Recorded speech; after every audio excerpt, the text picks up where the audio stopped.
This is Bad Movies We Love, part of the Scheist Podcast Network.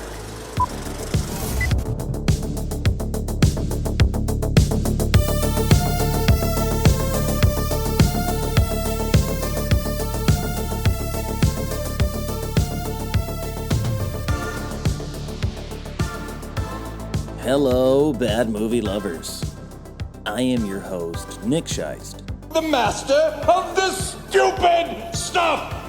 As you may be able to tell, my schedule is still a smidge out of alignment, but thank you for joining me once again for another episode of Bad Movies We Love.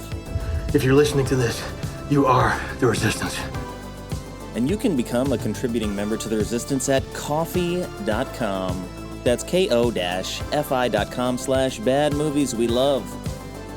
Donations are always welcome, but word of mouth is really valuable as well. And I want to give a quick shout out to Michael Lewis, who's been spreading the good word. Michael just recently started listening to the show from the very beginning and was generous enough to share it around on Twitter and Instagram without any prompting from me. So thank you, Michael, for embracing the spirit of the Resistance. And those of you listening can also help out the show by reviewing and rating it on your podcast platform of choice.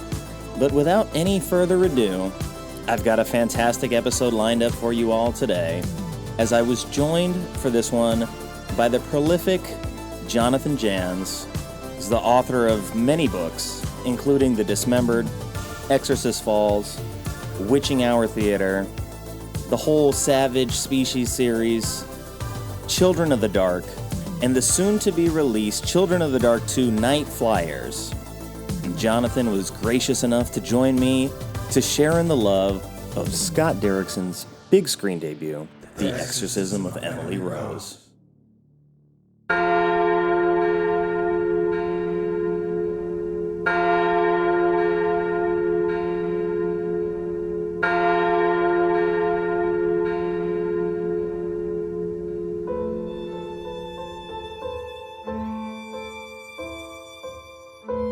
But I think it's so much better than what people have given it credit for. My whole perception of it, changed over time. And I think that's also the mark of good storytelling, good filmmaking. Every character feels justified. Every character feels right. Because let's be honest, that's how we are in life. Who was right? Who was wrong? If there even was a right and a wrong. I think this was brilliantly designed. We're presented with the evidence, and then we're left to decide. What she's going through might not be real. You don't want to pull your punches when you make bad things happen to your characters. I love Laura Linney, so it's like if she does anything, I'll watch it. But most of the time when she's in it, it's not going to be that bad because a rising tide lifts all ships kind of thing, and she's always going to be the tide. I thought it was much better than any of those audience scores. I just remember being so just shocked and horrified and scared. People say that God is dead. But how can they think that if I show them the devil?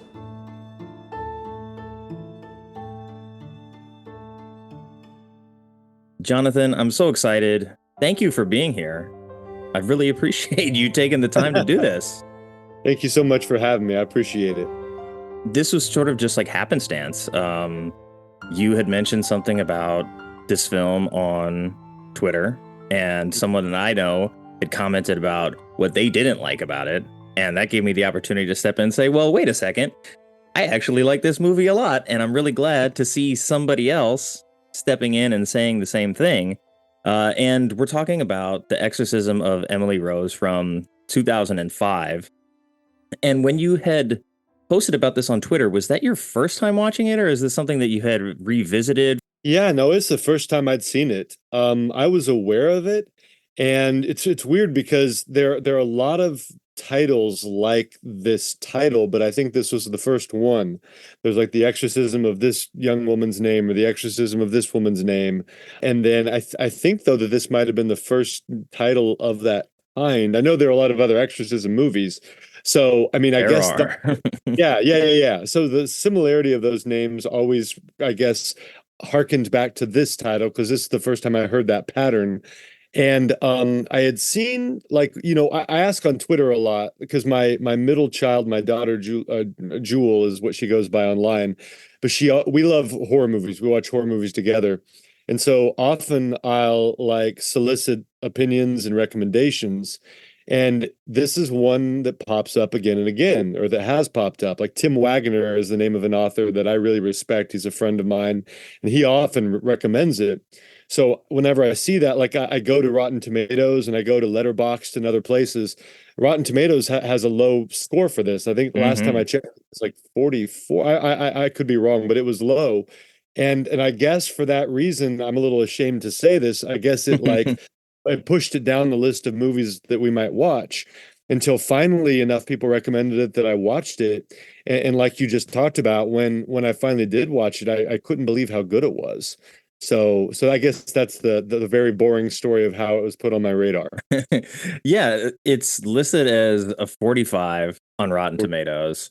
It has also, I think, a 45 on Metacritic. Its Letterboxd score is a 3. So user reviews are pretty in line with that, where it has, I think, like a 6.5, 6.7 on IMDb, and the user score on Rotten Tomatoes is also a 60. So it seems like audiences responded to it significantly better than critics did. And I don't know if that's because, if you look at the poster for this movie, like Exorcism is in huge letters, and then all of the rest of the title is very small. So if you're going into this expecting the kind of traditional exorcism film that you've seen from other filmmakers, this is definitely not that movie. But I think that's what stood out about it to me back then.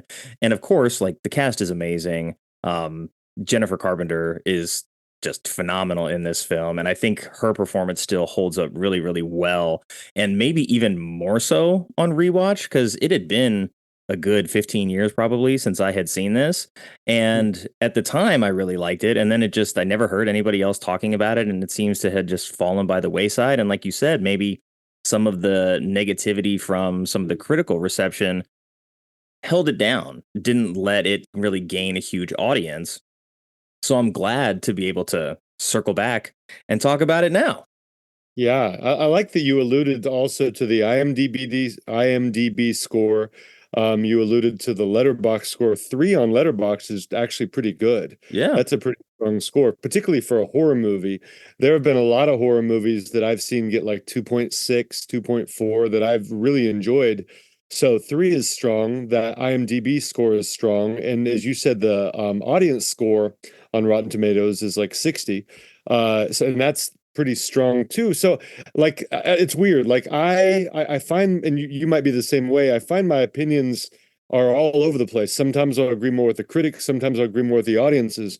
But in this case, I absolutely tend more toward the audience. But then for me, I would shoot way above any of those scores for the audience. I thought it was much better than any of those audience scores. And are you typically drawn to exorcism films? Because I think within the horror genre, for me, I find exorcism and possession to be amongst the most frightening concepts when it comes to horror.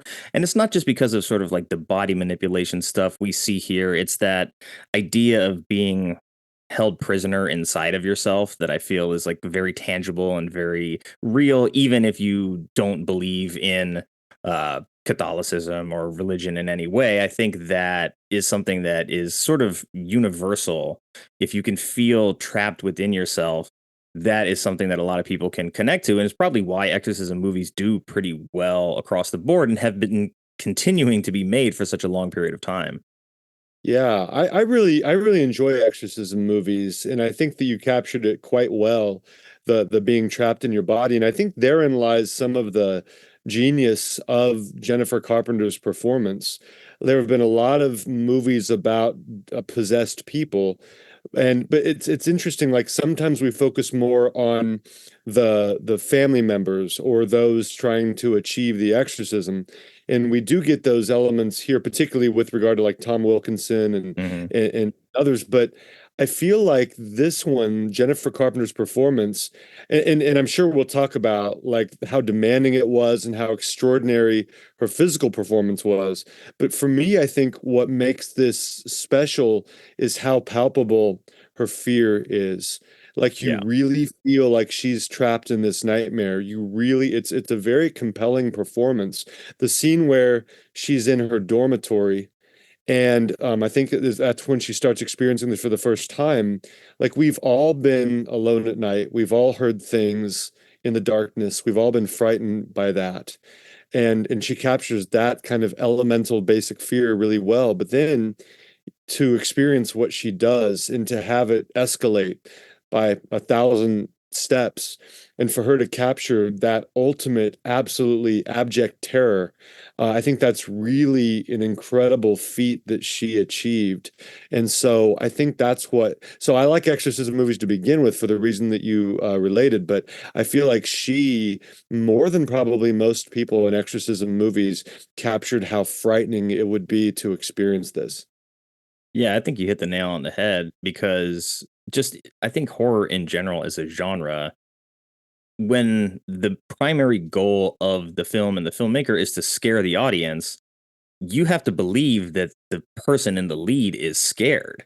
And I mean, she delivers that tenfold in this film. And even though she's really not doing like she's not on the screen a ton, right? But every time she's up, her batting average is really high.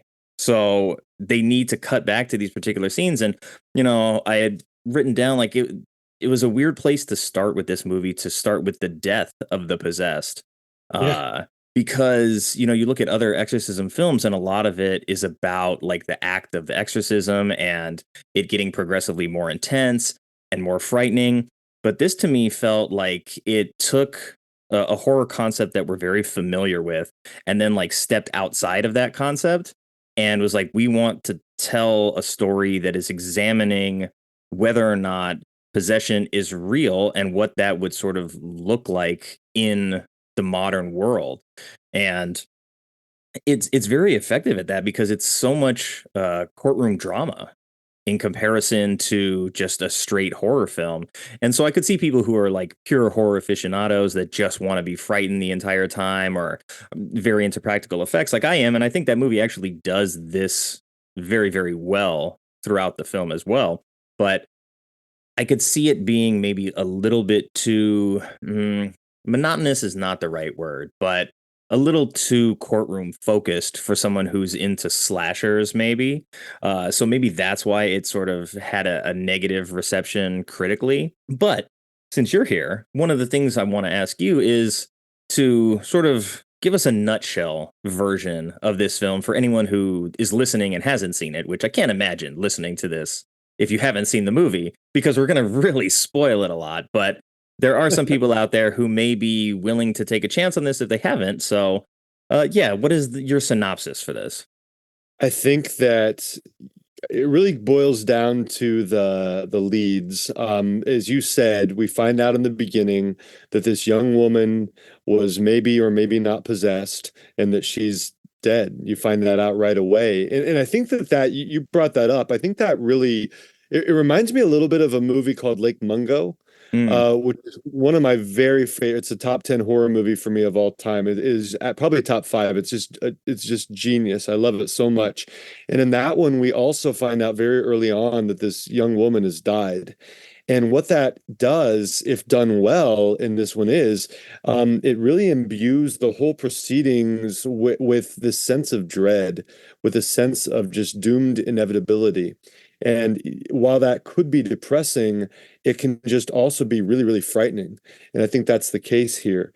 So we find out this young woman has died. We find out that this priest, played by Tom Wilkinson, who just recently passed away. I think that's what you're asking what brought this to my attention. That was interesting. He had just passed away, and I'd always admired his work. I think I loved him in Shakespeare in Love and Michael Clayton, particularly. Yeah. I think I really liked Tom Wilkinson. And so he plays the priest who's basically accused of either negligence or like being reckless and bringing about the death of this young woman, of relying too much on religion, of almost pushing religion on the family at the expense of medicine and science, and therefore being culpable in the death of the young woman. And then Laura Linney, who's also fabulous, she is an attorney who's trying to climb the ladder of the lawyering world, but she's also got this kind of dubious reputation for defending people who maybe don't deserve to be defended, of getting someone acquitted who maybe didn't deserve to be acquitted. So that imbues her with a lot of like either guilt or internal conflict. So she is asked to kind of, it reminds me a little of A Few Good Men, which is one of my favorite courtroom dramas, where Tom Cruise is brought in to kind of settle out of court, right? They bring in Danny Kaffee because they don't want any bad publicity for the Marines. And so in this case, the Catholic Church wants Laura Linney to defend Tom Wilkinson because they feel like A, she can win the case, but then B, she can do it quietly. Like they can do maybe a plea bargain or whatever. But whatever it is, they feel like they want to keep him off the stand because they don't want this to become any more of a powder keg than it already is. And so Tom Wilkinson, the rub is that he wants to have Emily's story told. He wants the story told. He wants the truth. He's not ashamed of it. He proud is the wrong word, but he just wants the honest narrative of this to come out. And that's not what the powers that be want. Certainly not what Laura Linney is instructed to do. So then, as you said, it becomes a courtroom drama, largely told in flashback. And then Campbell Scott, just one more name there. He's the prosecuting attorney or whatever. He's the guy who's trying to convict Tom Wilkinson here, and he's wonderfully villainous in his role too.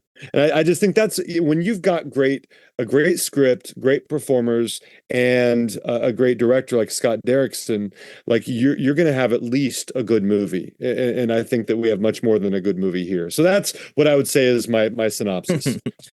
I agree that the cast is phenomenal. I mean, I love Laura Linney, and I kind of feel bad that she's been represented on this show twice because I talked to a friend about her in Congo, and like Congo, of course, is not like a masterpiece of a film, but Laura Linney is great in it.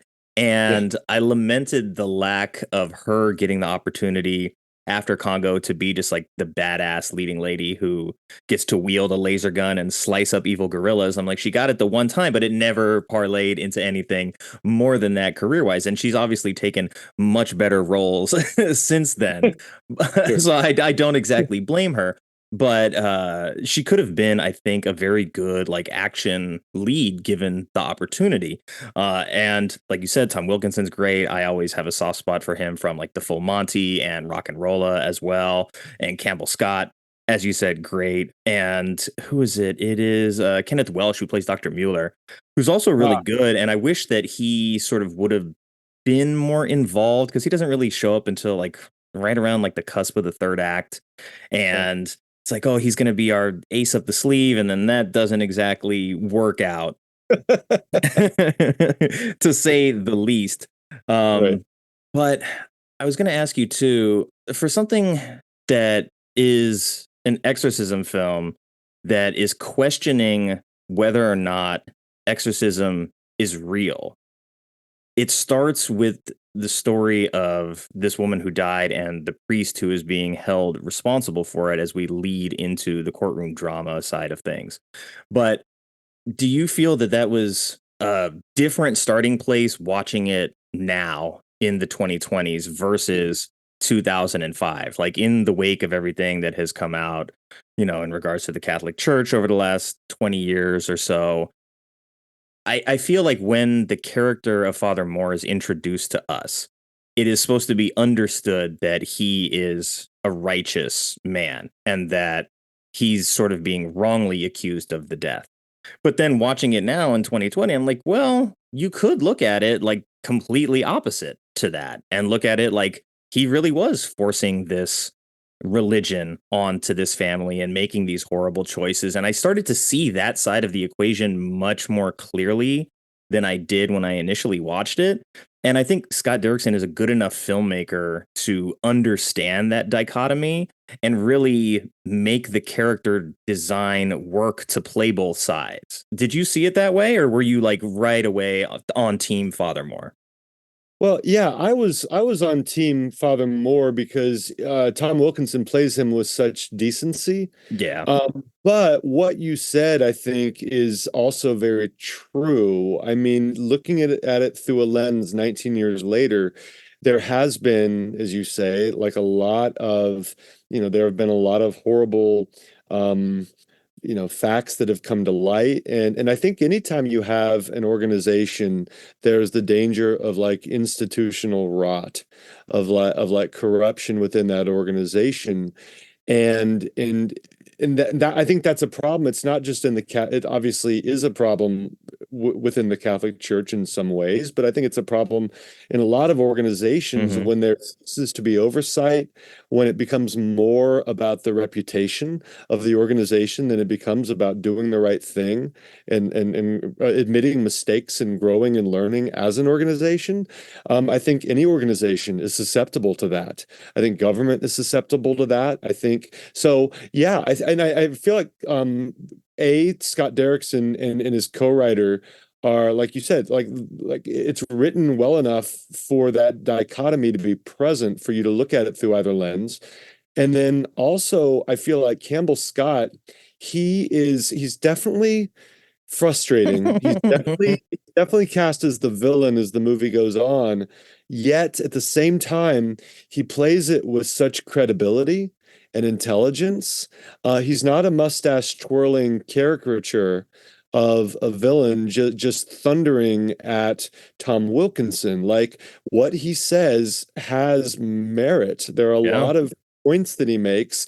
You're like, oh, geez, man, he's I can see what he's saying, right? I can why he's so dubious. And I also think that's why it was wise to write him as someone of faith, because this is not just and it's not that someone without a specific faith wouldn't be credible, but I think it would be easier for a character like that to fall into the just enemy of all religion role. I think that the fact that he is somebody of faith gives him more almost credibility in this case, because you sense that deep down he wants to consider the evidence too.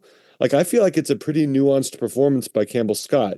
He definitely believes what he believes. He definitely feels like this guy is wrong and has done wrong. But at the same time, it's not somebody. He reminds me a little bit of the skeptic in, I think it's Ed Begley Sr. in 12 Angry Men. Juror number 4 in that movie, because there are all these different biases that the jurors have in that 1957 Sidney Lumet movie. Some are biased for really horrible reasons. That guy's not really biased. He looks at the evidence and this is his judgment. And I kind of feel like that's how Campbell Scott plays him. And I dig that about the movie. I feel like it's as even-handed as it could be, or it's pretty even-handed, at least in that regard. Yeah. And I mean, considering that Laura Linney is the lead and she's doing a lot of the heavy lifting, and you get Tom Wilkinson playing the character in the way that you described, where he does feel like this good, well-intentioned person who wanted to do the right thing for people that were members of his congregation, for this young woman who is afflicted by this thing that none of her doctors can help her with. He seems to be acting sort of righteously for that, in that way. And then you get Jennifer Carpenter, who's coming in, and she has these humongous, like, dramatic scenes that really just like grab a hold of you as the viewer. So for Campbell Scott to still like find the right frequency in the middle of all of that to give this complimentary performance that doesn't just let it run away in one direction or the other, but actually keeps it really grounded and keeps it as part of the courtroom drama that we're experiencing. And one of the interesting tidbits I read about this was that the filmmakers, I think, said that the jury was not given a copy of the script, so that in the courtroom scenes, they were there as basically jurors listening to both sides of the presentation. So when you see their reactions to Campbell Scott or to Laura Linney, they're reacting in the moment of, I don't know what is actually happening at the end of this. I had no idea. That's brilliant. I love that. I love that. I think that can only make it more credible. And I'm thinking back to the jurors' reactions because as an audience in a movie like that, that's what you're looking for a lot of the time, right? You want to see if they're swayed, if they're not swayed. That's really fascinating. I even remember a couple moments. Campbell Scott is a also he's an audiobook narrator. He's narrated some Stephen King. Mm. And some of the shots, if I'm remembering it right, have his like voiceover over reaction shots of the jurors. And it's like, it's compelling. Like, and you can see their faces and you can see them really considering what he's saying.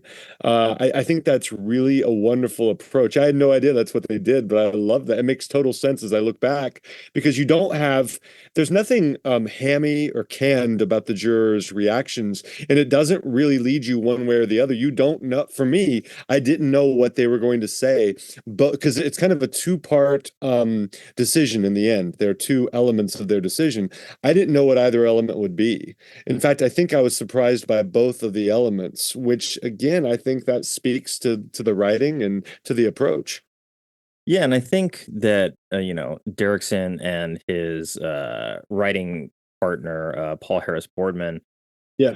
they weren't going into this looking for it to be this heavy-handed lecture about like the evils of religion or the evils of modern medicine. By comparison, they really wanted to sort of lay the case out there for the viewers of this film and let them make that determination on their own, because you have several instances of doctors being on the stand here who are adamant that their course of treatment based on her symptoms was the correct course of treatment. And then on the other side, you have the priest who's like, well, none of that stuff was working for her, and she was on these medications while still having the symptoms. So, yes, I told her what I felt was in her best interest from my experience.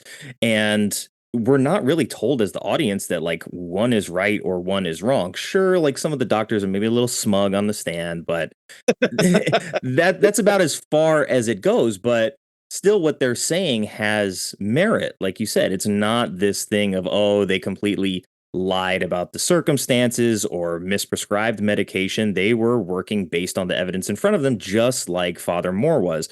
So they're not these evil villains in this story. There really isn't a villain. It's just who you side with, and then sort of the natural enemy of whichever side you end up picking. Yeah, that's really well said. I think that also, like, even though I commiserated with Tom Wilkinson and found his character decent, compelling, all those things, he reads a letter near the end from Emily, right? And I think that if the movie were really saying that, okay, we need to come down on this side, this is right, this is wrong over here, I think that the result of that letter would have been complete satisfaction and closure for me. When I heard that letter, I had this feeling like, okay, it's sort of beautiful in a way. It's certainly unselfish what she's saying. This priest really believes what he's doing. He's very, he has a lot of conviction and he's got a good soul, a good heart. But I'm like, I'm not sure that like convinces me that this was definitely the right route for them to take. So like I left feeling conflicted, Yeah. still kind of seeing both sides and not really feeling like, oh, he definitely did the right thing. He definitely, we should side. I didn't feel that way. And I thought I would, just because again, it's like he's so earnest. Tom Wilkinson, it's funny, he's a very chameleonic actor. He's able to convey a lot of emotions and roles. Sometimes he's a little villainous, sometimes he's likable. He's definitely not a one-note actor, but in this one, he really was the earnest, good-hearted person. But even so, I didn't come down on his side completely. And I think that again, that's like you said, it's like we're presented with the evidence, and then we're left to decide. And I think the fact that it's not, I don't know where you come out at the end, but for me, I kind of left feeling ambivalent about it. I could see both directions. Yeah.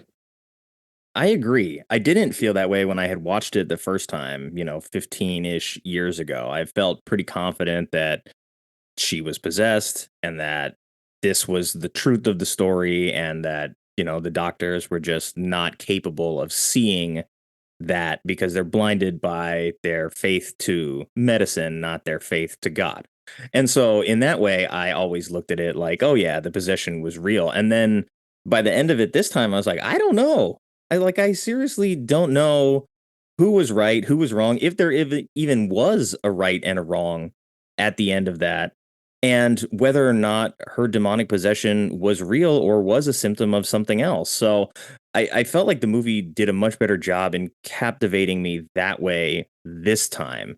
And I didn't expect to have that experience at the end of it. I figured I would solidify my position one way or the other a little bit more accurately and not feel more fuzzy and gray on what the ending actually was supposed to mean to me. But I like that.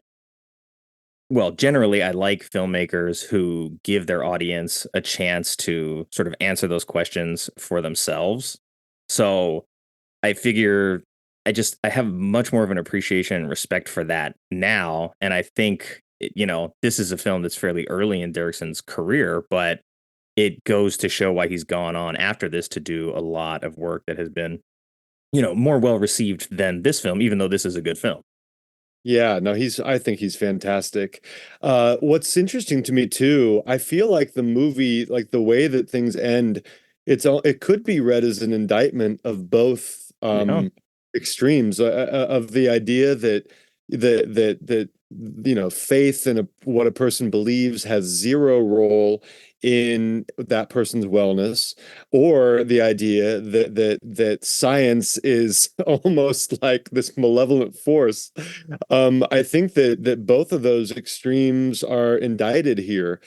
Because what I felt toward the end was frustration. What I felt was like, well, why can't these two coexist? Why can't we treat her while still, keeping whatever emotional help and aid she derives from her faith? Why do these two things have to be so mutually exclusive? I got very frustrated about that, and I got frustrated for her. For me, also, toward the parents, I wanted the parents to take a little more, I guess, the roles of advocates for their daughter, and to say, look, no, we're not going to give up here. She still needs medicine. She still needs treatment. Still needs to be seen by doctors. While at the same time, you don't have to vilify Tom Wilkinson. You don't have to vilify the notion of faith. And I just don't see those two as being as incompatible as some of the characters in the film seem to feel.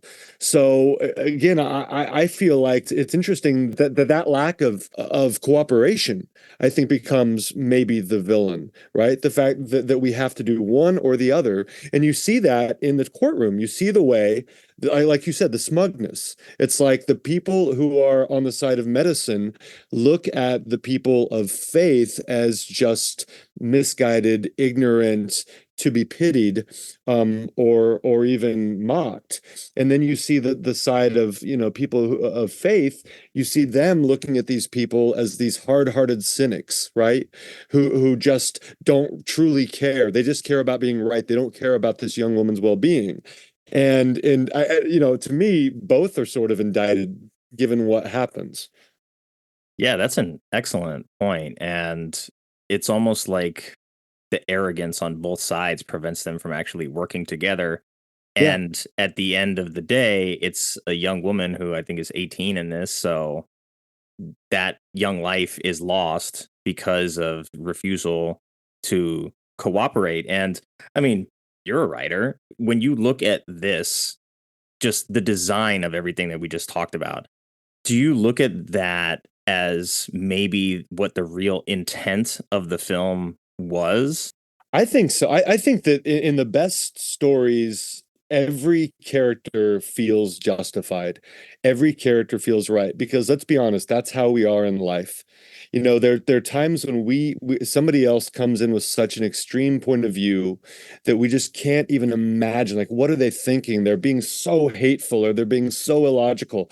That's not how they perceive themselves. They are perceiving themselves as in the right, that everybody else is against them, that everybody else just doesn't see the truth that they see. And I think that when you write characters that way, that's when the real drama occurs. And I feel like that's how this was designed. And I feel like I'd use the word brilliant. I think this was brilliantly designed in that way. Because just when that seesaw, when that teeter-totter starts to go one way, it goes the other. In a strange way, it reminds me of a little bit of a, I'm bringing in a lot of like ill-fitting analogies here, but in a great like screwball comedy. I look at the great screwball comedies from the 30s and early 40s, and you never see, like, you have the two leads who are falling in love, but it's this battle of equals and the tension between the two, and you never see one uppermost for too long in the best examples of those movies, right? Just when, for example, Cary Grant starts to seem to take supremacy, Katharine Hepburn one-ups him and gets in a really good zinger and embarrasses him. And I feel like that push and pull, I feel like that equality of forces here and the inherent belief in one's own correctness. I feel like each character being endowed with that. I think that's why this crackles so much. That's why I think this works so well. I think this movie is so much better. I'm not saying it's perfect, but I think it's so much better than what people have given it credit for. Like, I just sat there watching it with my daughter, and we would pause it every now and then. I'm like, have I lost my mind here? Is this really, really good? Is this, and she's like, no, it's really good. And we watch a lot of movies together. And there are a lot of movies we don't like. But she's like, no, I mean, I really love the lawyer. I love her internal conflict. And I love how she's starting to doubt her own perceptions and stuff. I just think it's really well done. Yeah, and you had mentioned your daughter before as well, and I think you said how old she was, but Yeah. remind me? Yeah, she's 16. She's 16, 16. okay. So, yeah, I mean, she's about the age of Emily in this story as well, so I'm sure for her that's hitting, like, a little bit more close to home than me now watching it, when I'm 40. So but yeah, like, my whole perception of it, changed over time, and I think that's also the mark of good storytelling, good filmmaking, is that this isn't just gonna be a one-note film that every time I watch it, it's the exact same thing. It's like, I am a firm believer that the way that we respond to art says a lot more about who we are than it does about the piece of art. So, me being able to see it differently now and look back and be like, "Oh wow, I was so sure when I watched it the first time of the reasons that I liked it, and I was very confident in that." And watching it again, I'm like, I still like it, but the reasons that I like it are significantly different than 15 years ago. And for Yeah. you as a father watching this with your daughter, and this is a story about this father who sort of is trapped between medicine and faith, and neither are helping. Like, what is that feeling like? Because it's one thing to watch it as a parent, knowing that you have a child about that age, and it would be horrible to sit there and suffer and see your child go through that. But to watch it with your daughter as well, like, what was that experience like? Yeah, and you said something too I also wanted to respond to because it was so perceptive, but like I'm a rewatcher. I love rewatching movies, and you talk about like seeing it differently upon repeated viewings. And I think that my favorite movies are dimensional. My favorite movies don't give up their secrets all at once. And as we change our perceptions and responses to that kind of art, I think can also change. And I think again, that's another reflection of good art. It's durable, it's a little bit malleable, it's nuanced, it's dimensional, so we can see different things each time we return to it. And I think this movie, I haven't rewatched it yet. I've only seen it once, but I would suspect that I might have that kind of feeling about it. Watching it with my daughter was interesting. It's and this takes us back to the very beginning of the show, but you were kind of asking me about exorcism movies and things like that, and if I like them. Mhm. Our viewing is often kind of guided by me to a degree, but it's guided by her a bit more because I have a really broad spectrum of what I like. She just really loves horror. Like almost everything we see is horror now. And she is fairly specific with the kind of horror she likes. Back when she was like 12, it was aquatic horror. That's all she would Hmm. watch. was aquatic horror. And then we graduated to other types. But what she really likes is supernatural horror. She really loves things that about the unknown that have that element of because that's like I think a fear that she has, a fear of the unseen, fear of the unknown, and things that to her are plausible. So she is not a fan yet of zombie movies, werewolf movies, vampires. To her, those are just kind of less likely to occur. She feels like because she has a vivid imagination, when she's alone in her room at night, she can imagine, she hears sounds. She can imagine those shadows morphing into something malevolent. She can imagine, what happens if this object on my dresser moves? How would I respond to that? What would that mean? So it's movies like Paranormal Activity that really frighten her. Movies like, I mentioned Lake Mungo, the movie Host, she really enjoyed, about that Zoom seance. And so, watching it with her, it was fun to see her feel the fear that I can always see she kind of gathers into herself. She kind of like she'll pull the covers to her. We watched them side by side sitting up in my bedroom with my wife. So my daughter will sit to my left and we'll be propped up on these pillows watching these. So it's a really like controlled environment. It's very dark, it's black, and that's how she likes it to be. She doesn't like to watch them in the main room where there's traffic, where people are getting stuff out of the refrigerator. She likes to watch it where she can really concentrate. And there are jump scares in this movie. There aren't a lot of jump scares, but there are a couple that really got her, that really hit her hard. And so, like, I just love that it worked on that visceral level for her and for me. And watching her get immersed in it was so much fun. So yeah, I felt a little bit like Emily's father there watching the movie. I just wanted him to be more active. I thought his reaction, how he's kind of like a hollowed out version of himself, the shattered version, I thought that was very affecting and well done.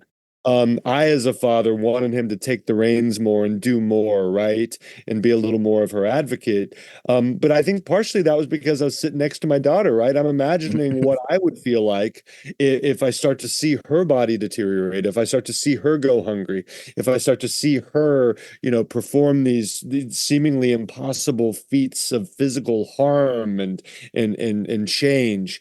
So yeah, I'm sure it hit harder to me because I was watching it with her.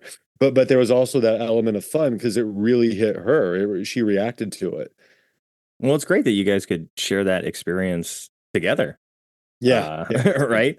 But let's take a look at the trailer now, and Okay. we'll see what the movie was advertising itself as back in 2005.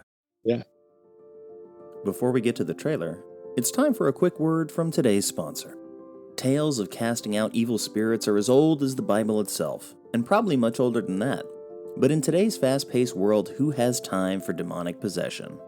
I don't know about you, but I live paycheck to paycheck, and I couldn't afford to take the time off work just because my body and soul had been infected by an evil spirit. Plus, I'm pretty sure my insurance doesn't cover exorcisms. Even with the International Association of Exorcists and the Vatican expanding access to its Exorcism Academy, demand is still off the charts. There's been a huge rise in reported cases, and trained exorcists are experiencing burnout from facing between 30 to 60 cases per day. Well, a modern world requires modern solutions. And that's why the Church of Universal Life is proud to introduce teleexorcism. Finally, a low-cost, easy-access solution for anyone with internet access and a webcam. Each virtual session comes with a secure, prepaid Zoom link so you can be sure that your exorcism will go the distance, whether that's 15 minutes or 15 days. Say goodbye to demonic possession and say hello to teleexorcism. Brought to you by the world's #1 online church. Training and certification are now offered online too.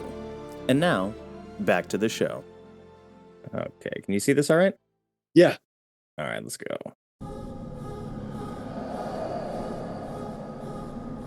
I don't care about my reputation.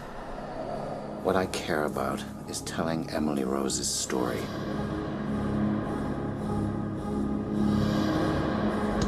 Holy Church venerates thee as her guardian and protector. To thee, the Lord has entrusted the souls of the redeemed to be led into heaven. Pray therefore the God of peace to crush Satan beneath our feet, that we may no longer return men's battle. Do you understand how long they can put you away for this? Creepy. I got want people to goosebumps hear right what now. Only I can tell. And what is that? What really happened to Emily and why.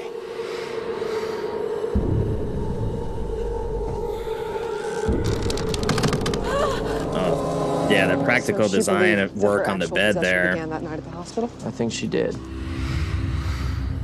Emily had epilepsy. Father Moore's beliefs are based on superstition. Did Father Moore ask you to give her any medical help? I couldn't help her Why couldn't you help her? because there are no injections against the devil. Emily? Hey, can you hear me?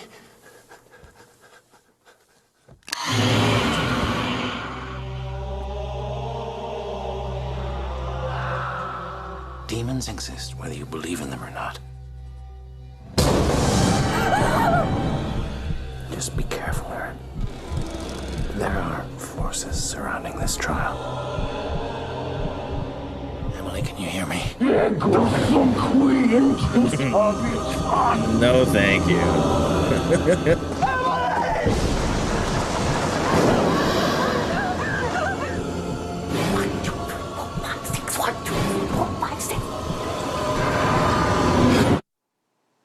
It has begun.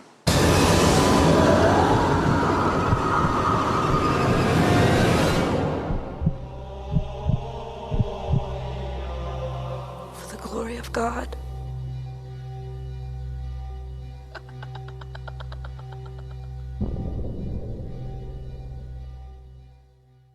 Well, that's creepy and very effective. Yeah.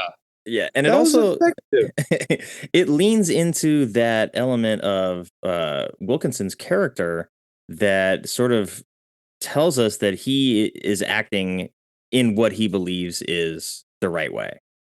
Yeah, yeah, and it really does. And something else that stood out to me that I haven't thought a lot about because I've been thinking more about the plot, about the characters, and this and that. Jennifer Carpenter, I just can't stop thinking about her for performance because it Right. was so extraordinary. But what I didn't appreciate until just now was the sound design Mhm. of that film, and that's really the trailer kind of began there. The trailer began with the audio recording, and that was actually to me at first. I'm like, well, that's not quite. I guess the movie really does use the audio. It does lean into that, but to me, I'm like, that's a little bit of an odd place to begin, because I don't know that that's going to be as centered as they're suggesting that it is. But then the more it used that throughout the trailer, I'm thinking, okay, that was a better and better and better decision. And also, that's really creepy sounding. That works really well. And so I think that actually was a pretty canny advertising move and not inaccurate. I think that was a pretty wise move. That's a well-constructed trailer. I'm always a little dubious. Like the further in time back you go, I don't know how you feel. I feel like trailers are the one places where, other than some of the special effects, but trailers are where movies have really, like, in a very objective way, improved. Like trailers in 1990, in my opinion, sucked. They're full of this really cheesy voice of God narration. They kind of make you not want to see the movie. And I feel like they really evolved pretty rapidly from the late 90s into the 2000s. That was a good trailer. I think they did a really nice job of using just the voiceover from the movie, the sound from the movie. You know, there are a couple, like, it reminds me of some of the Lord of the Rings trailers, like the flashes and fade transitions, which is fine because those are good trailers too. But I thought that used audio really, really well. And I think it was effective. Yeah, and the trailer here shows that, I mean, there's no counterpoint in the trailer of like, oh, what she's going through might not be real. The trailer very much sells it as like, hey, there's an exorcism that's going to happen. It was recorded, and you're going to see a lot of creepy visuals, which we do get. But yeah, I could understand seeing this trailer before another movie and being like, oh, I want to go see this. And you walk in and then it's like, hey, it's a courtroom drama for the vast majority of the runtime. But, you know,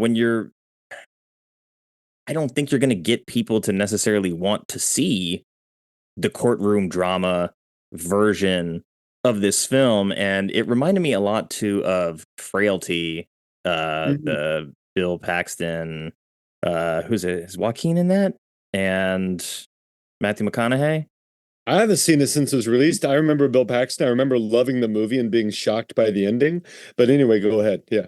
Yeah, great movie. We actually did it for Film Club back in May, and so I got a chance to rewatch it. And sort of the dynamic there is this father is very much convinced that he is slaying demons, and his boy looks at it like you're just a murderer. And so there's these two competing ideologies, and you don't really know what is the right one, sort of like right up until the end. And then that movie does the audience the favor, I guess you could say. And they're like, well, this is what's actually happening. Just in case you didn't know, or you needed to leave here with a concrete answer one way or the other, we're going to give you that concrete answer. And it felt like, of all the things that movie did well, sort of staying ambiguous at the end would have been a benefit to that film.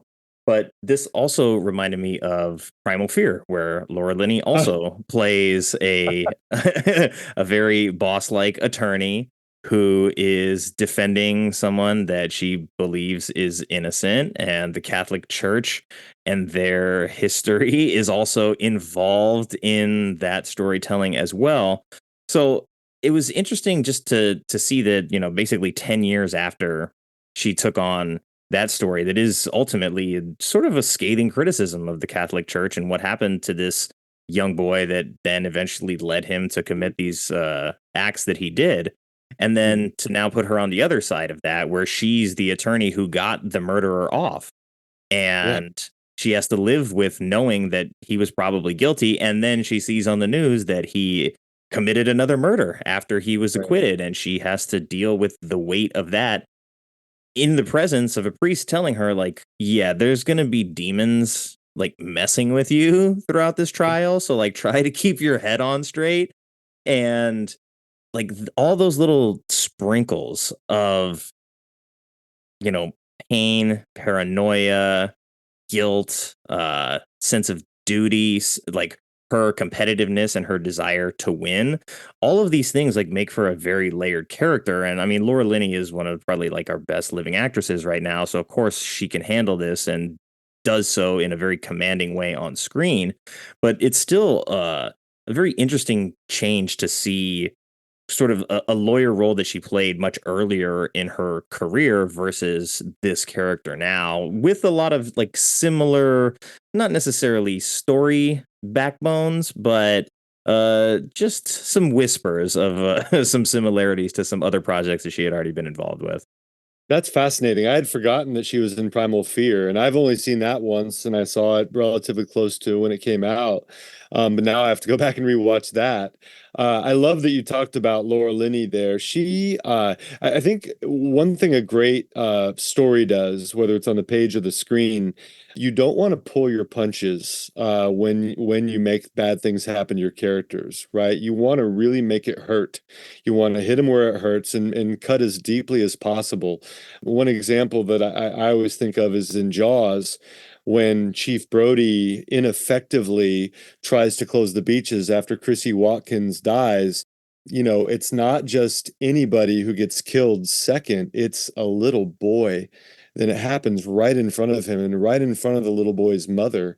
And not only that, I mean, anybody losing a child would be painful, but you get the sense that he is all she has in her life, Mrs. Kintner, Alex Kintner, the little boy. You get the sense that maybe she waited her whole life for this kid. Like Spielberg and Carl Gottlieb in that movie, they make it as painful as possible without it being Chief Brody's own son. They make it as painful as possible for Chief Brody, and they really heap that pain upon that actor and that guilt. And of course, Roy Scheider is a good enough actor to be able to take that and to be able to exhibit the pain and the guilt and then to try to atone for it. And I think Laura Linney also, like, they hit her hard, like you said, like she has done a bad thing. I mean, she's done her job, but she's also inadvertently gotten someone else killed. Someone's blood is on her hands. And I think that by not pulling that punch, by making it as awful as possible for her, I think we get to really see her act. We get to really see the pain in her face. We get to really hear the trauma in her voice, the struggle that she has. Because oh my, now is she going to do the same thing again? Is she going to like now exonerate somebody else who doesn't deserve it, or is she going to like relent and let somebody who's maybe innocent get condemned? And so I think she's put in a really difficult spot by the writers, and that's I think where the most drama lies. I think she needs to be put in this horrible spot, and Laura Linney has the chops to play that so masterfully. So I love her performance. She really is. I mean, we talk about Jennifer Carpenter being the most memorable role, and Tom Wilkinson being such an interesting role, but I think she is the foundation of the film. Laura Linney is, right. She's like the kind of the foundation on which it all. Without her performance, everything would crumble. But she's a strong enough actress to make it all work.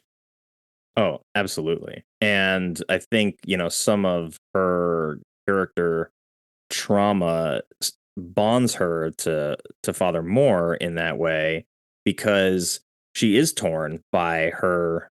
What brought her fame was getting someone off that most people suspected was a murderer, and it turns out that he was. But in the world of being a defense attorney, like, winning is winning, and that's how she perceives things. And even when her boss approaches her about this particular case, and the archdiocese leaning on them very heavily in order to do this, and she's threatened with losing her job if she puts the Father Moore on the stand a second time because it just exposes the church.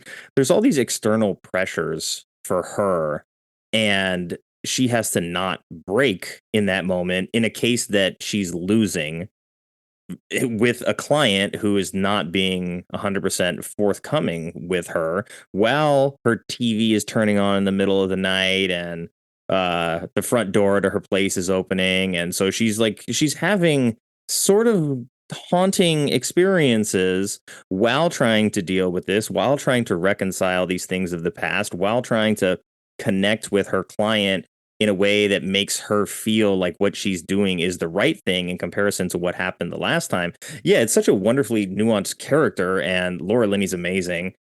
As you and I have both said, I really appreciate that you brought up Jaws, because it's one of my favorite films of all time. I watch it every 4th of July weekend. Awesome. And every time I watch it, it's one of those movies where I also feel like I feel differently about it every time. Like, I know what I'm going to get, but sometimes I feel like Hooper. Sometimes I feel like Quint. Sometimes I feel like Brody.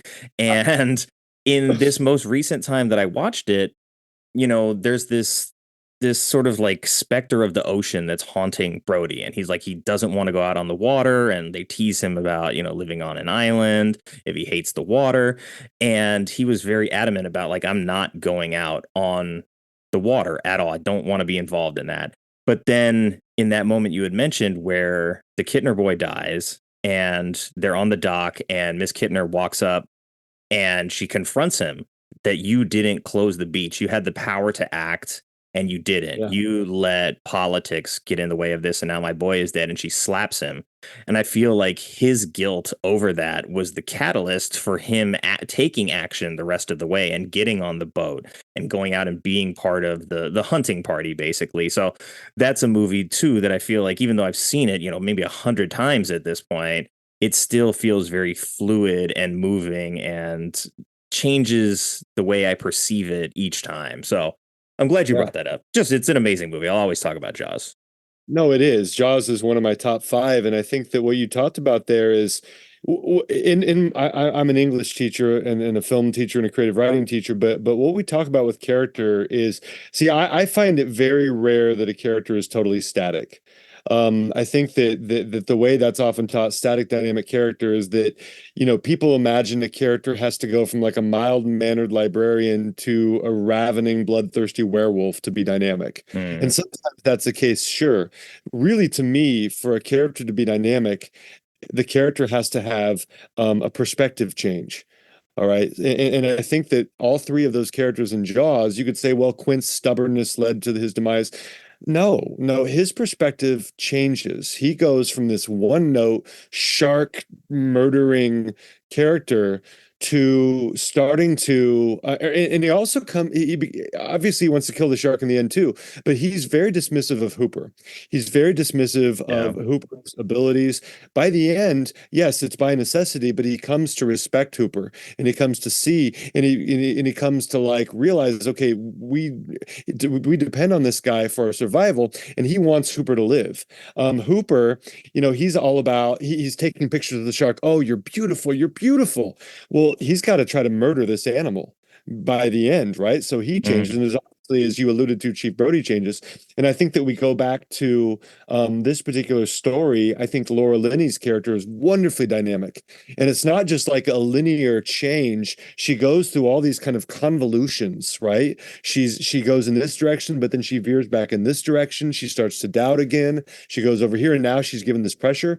And I think that that's so true of life, that life is so complicated, right? But I feel like Laura Linney's character, we see her going through these various stages, and I think that's how life is. Like, life puts us in difficult positions, and like you said, you described it so well. She is thrust into the most difficult of all positions, where doing the right thing for her career is an absolutely wrong thing for morality, or vice versa. I mean, think of a realtor. Like a realtor, that person has mouths to feed, has a family, and so that person needs the commission. Well, what if that inspection report comes back with some problems where she needs to defend her client and she needs to walk away from this deal? Like, that's the right thing for her client, could be the wrong thing for her family. And so I think that we're all the time placed in these difficult, kind of nuanced positions where doing the right thing brings about negative consequences for us. And I think that that's kind of like the position she's in for a lot of the movie. Like, she is really from the beginning, right? Like, I think she senses when her boss dangles that carrot of a promotion. Like, right away, you can just see in her face. She wants that promotion, but pretty early on she starts to feel like, oh my gosh, what do I have to do to get that? What do I have to do to protect the Catholic Church? And should I even protect the Catholic Church? I love that. I love how she's placed in a terrible position. Yeah, and I think when talking about characters having to make difficult decisions under pressure, you had mentioned this idea of making the right decision even when it has negative consequences. And that it always seems to be like a good litmus test for morality in storytelling. Like, are you going to do the right thing even when the consequences are going to be bad for you, maybe for somebody else? And I think that's, where we see Laura Linney's character like develop. Like, if this were sort of like, a Polaroid, right? We sort of get the outline of her character very early on, and we know that she's successful as a lawyer. She's good at what she does. She's famous even for being as good as she is. We get to see her in practice. And then the more that picture develops, we see more and more of the details. And ultimately, the picture we're left with at the end is so much more robust than that snapshot that we start with. And it's a great way to let the audience also go along with her in that character development. And like you said, flanking her with, good characters on the other side, a guy who, is probably as representative of like the righteous man as we could possibly have with Wilkinson's priest, right? And then the lawyer on the other side, he's not like this smarmy guy. He's not, like you said, the mustache twirling villain. He does have a nice mustache, but he does have a good stash in that, doesn't he? He does, but yeah, he's not that kind of caricatured villain, and nobody really is. Like, even though the doctors are smug, it's like they're confident in their medicine. And so you really just get a ton of great character work in this movie. And I think that's really what makes it work much more so than any of the elements of the exorcism itself. Like, all that stuff is very effective. Like, when she's in the barn and all the horses are freaking out, and, animals obviously don't like the devil.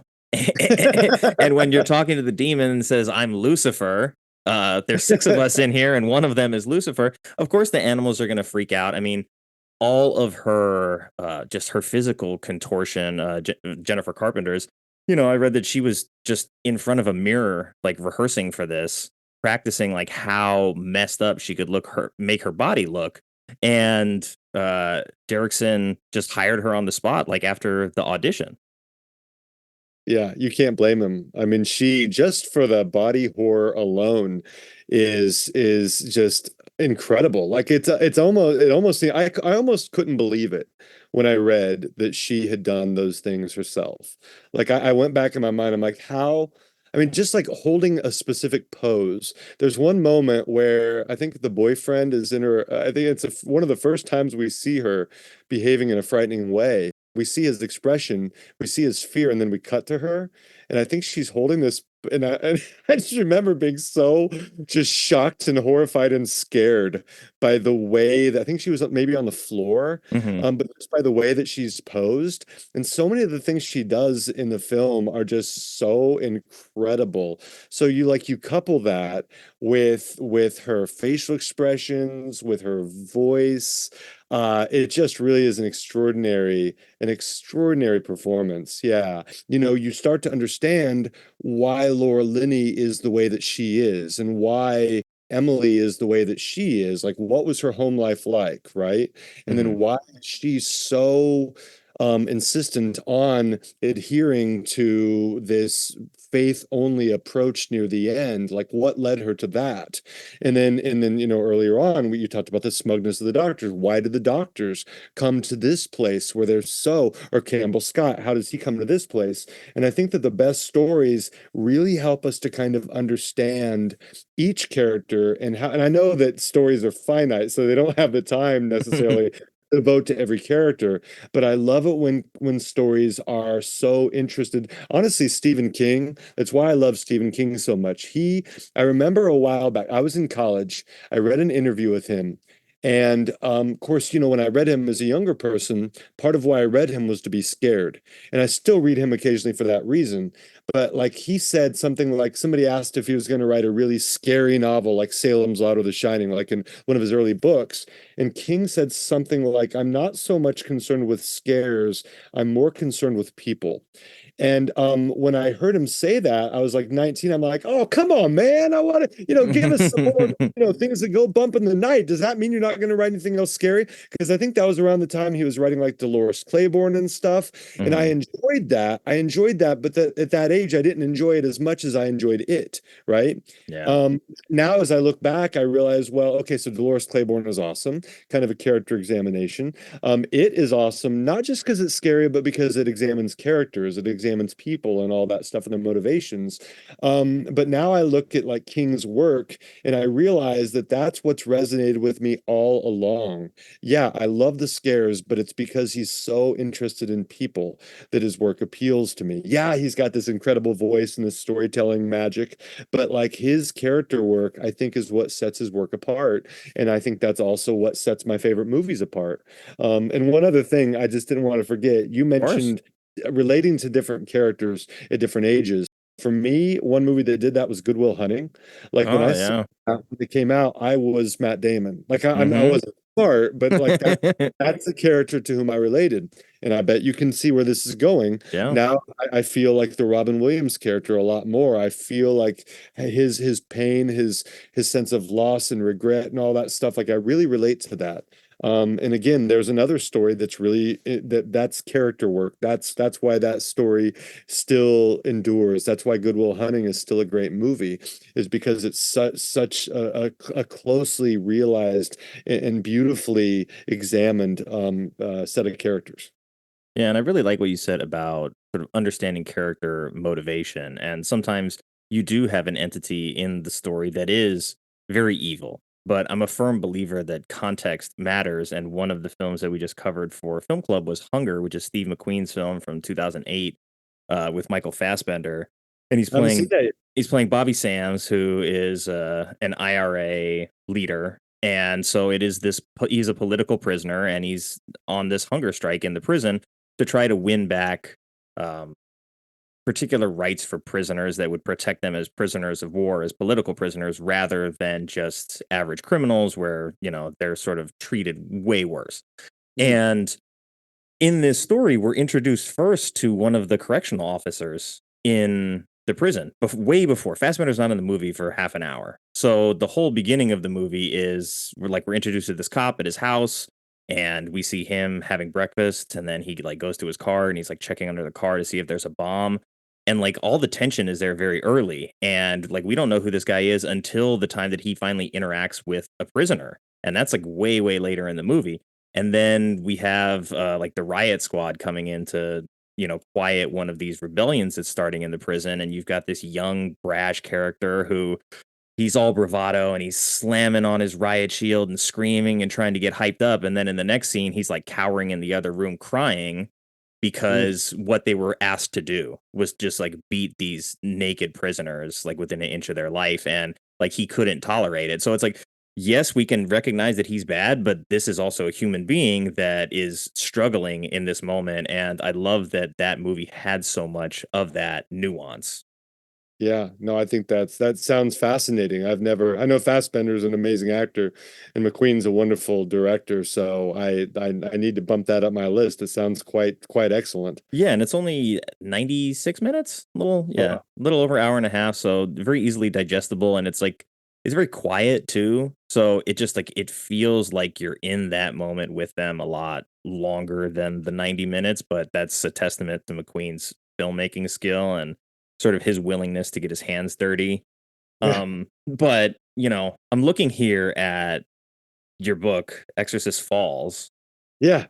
And so I think you have a unique perspective to talk about, a story about exorcism.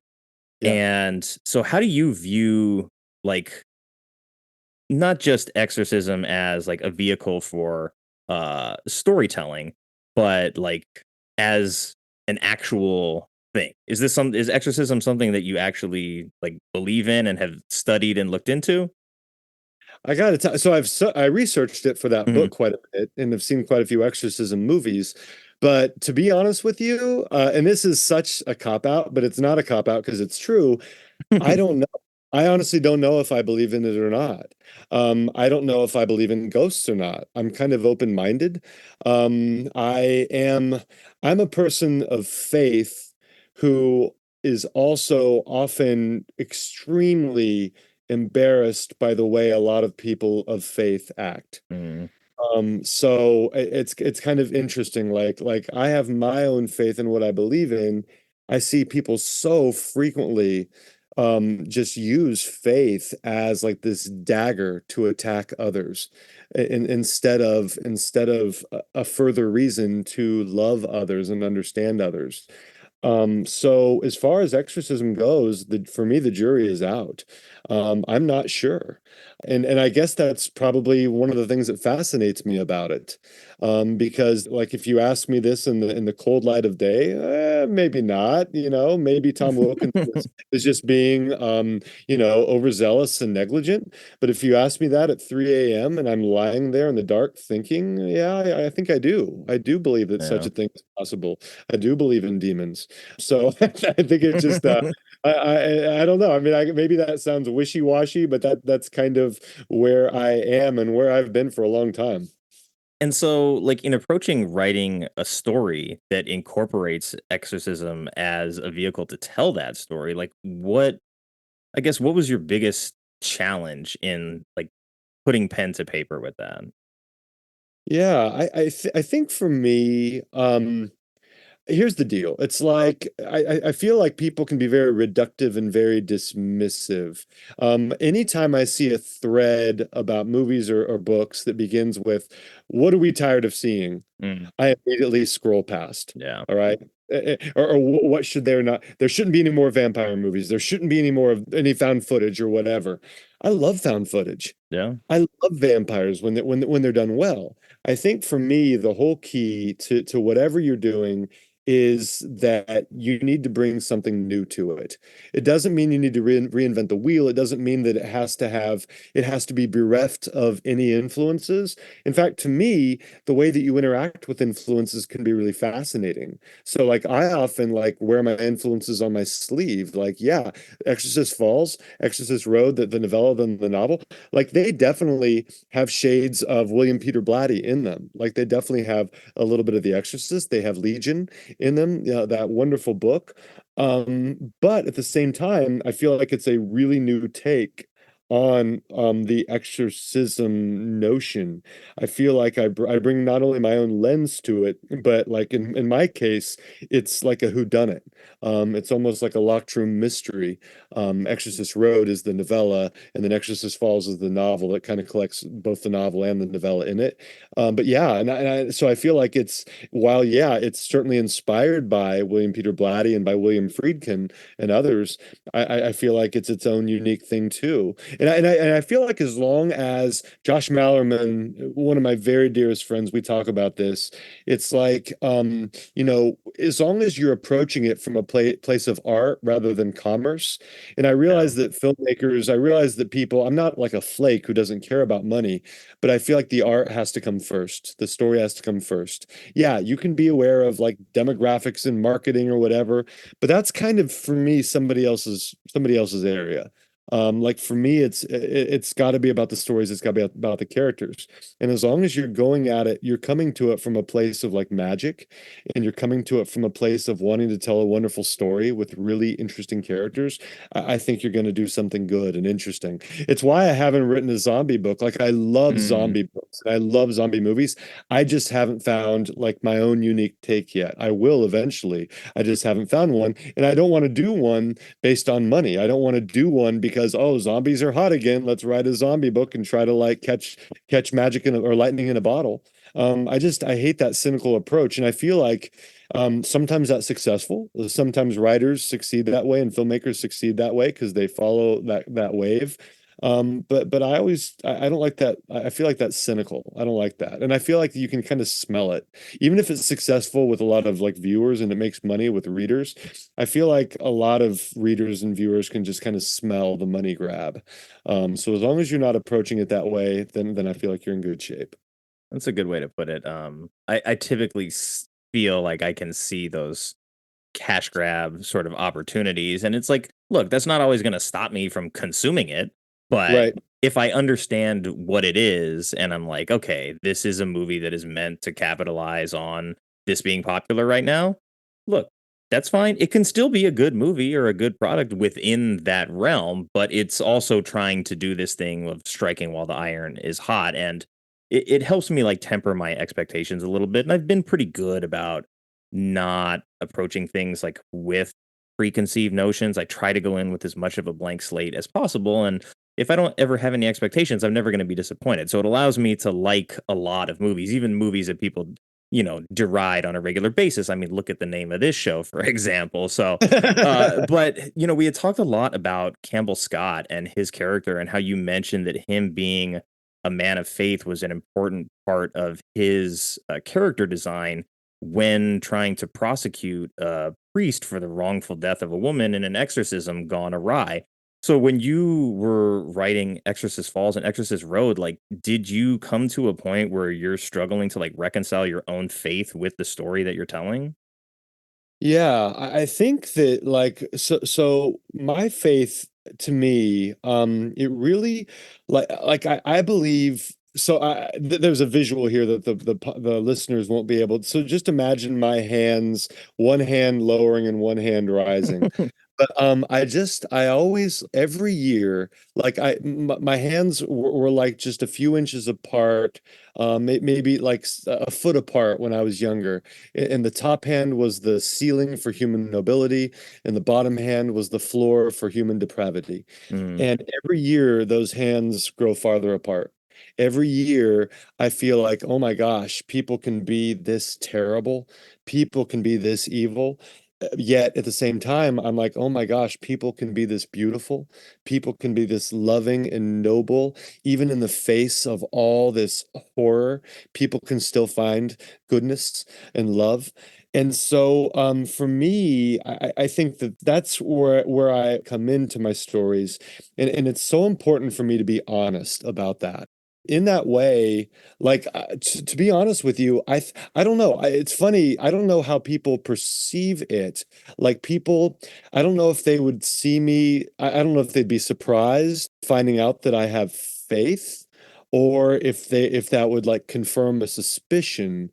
But I don't think it's necessarily obvious reading my work how I feel, because like with Exorcist Road, it goes to some really horrific places. Some of my books, by the way, have really twisted, horrible endings, almost like nihilistic endings where people would think like, oh my gosh, this person just believes in nothing. This person is so cynical and whatever. And because I don't try to approach it, I would never try to evangelize or proselytize or whatever. Like for me, it's about the truth of the story. Like that to me is all important. So when I come to it, I don't come to it trying to spread any kind of belief, any kind of faith, any kind of whatever. I come to it just trying to tell the truth of those characters. And so that might mean that evil wins sometimes. That might mean that good wins. It might mean that the ending is bittersweet. But I feel like my faith doesn't detract from my artistry sounds so pompous, but it doesn't in any way inform or change my storytelling. Like my faith, I guess, is who I am and how I live my life. As a storyteller, it's really all about, so where are we in this world with these characters? And then the characters take control. The characters take the wheel completely, and I'm just along for the ride. And I know that sounds cheesy. I know a lot of writers say that, but for me, it's actually true. And so, you know, if this character, whatever, is a serial killer, that character isn't going to suddenly probably have this crisis of conscience and, oh, I'm going to be saved and I'm going to now do good in the world. That would be forced and fake, and that would compromise the integrity of the story. So for me, I come at it from a place of honoring the story and honoring the characters, whatever that means, wherever they go. And that means all bets are off. That means that, yeah, I'm sure some people would look at this and say, oh, well, where's the faith in this? Where's where's the goodness? And my answer would be, well, those characters aren't behaving that way. That's not who those characters are. Those characters would do this, and therefore that's where the story has to go. So I just feel like I owe it to the story and I owe it to the characters to report that in a faithful way, because it's being communicated. Stephen King calls it the boys in the basement. I just feel like in the best stories, they are channeled, not written, right? It is not like, oh, I want this to happen, then I want this to happen. It's being channeled to me from my subconscious. I'm just recording what's happening, and sometimes that's nightmarish. But if that's what the story dictates, so be it. And those Exorcist stories that we're talking about, those books, they're pretty twisted, pretty horrific, to be honest with you. But I feel like that they're true. As horrific as they are, they're true. And so in coming up with those stories, was that something that always you was like, I want to tell an exorcism story, or was this something that just naturally occurred throughout the course of writing the characters? Yeah, it's just I think for me, like stories come like with an image here, like a Mm. flash of this or a character there. They all come from different ways, and then maybe like two or three pieces kind of like coalesce, and then the story starts to take shape. I don't plot things out at all. I'm more of like I'm definitely more of fly by the seat of my pants. I'm like the headlight theory. I can see a little bit ahead, but not far ahead or anything like that.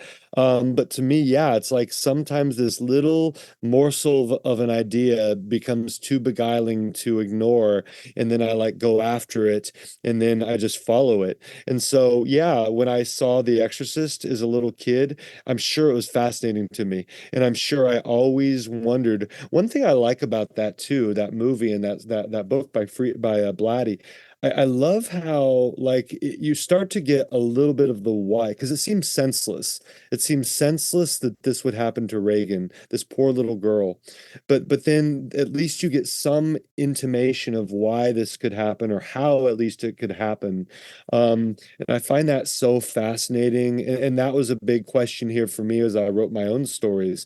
How could this happen, or why would this happen? And then, of course, how would people react to what happens?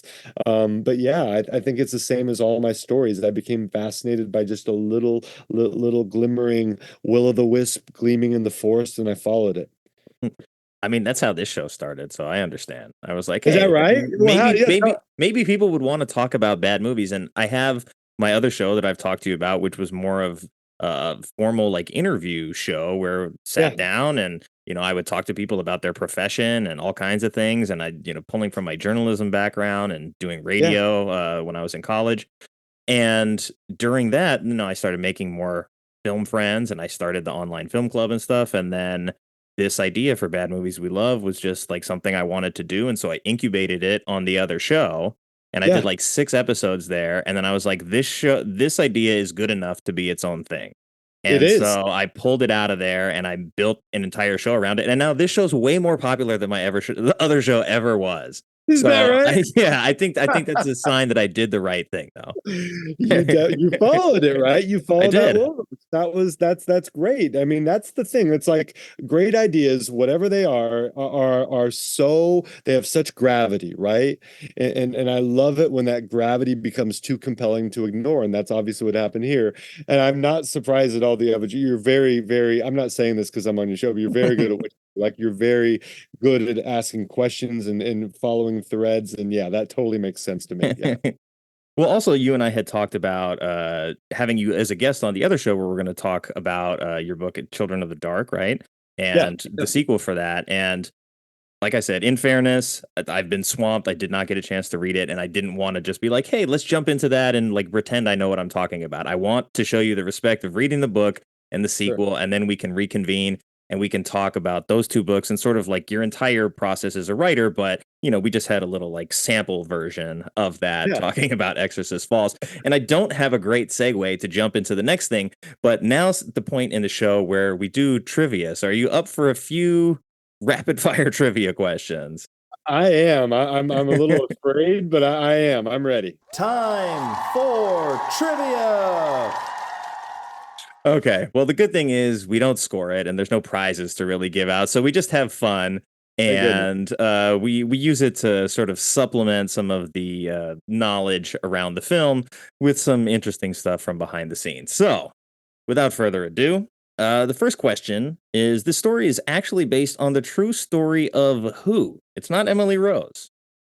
Right. Yeah, it was a real is an exorcism that actually occurred, right? Mm-hmm.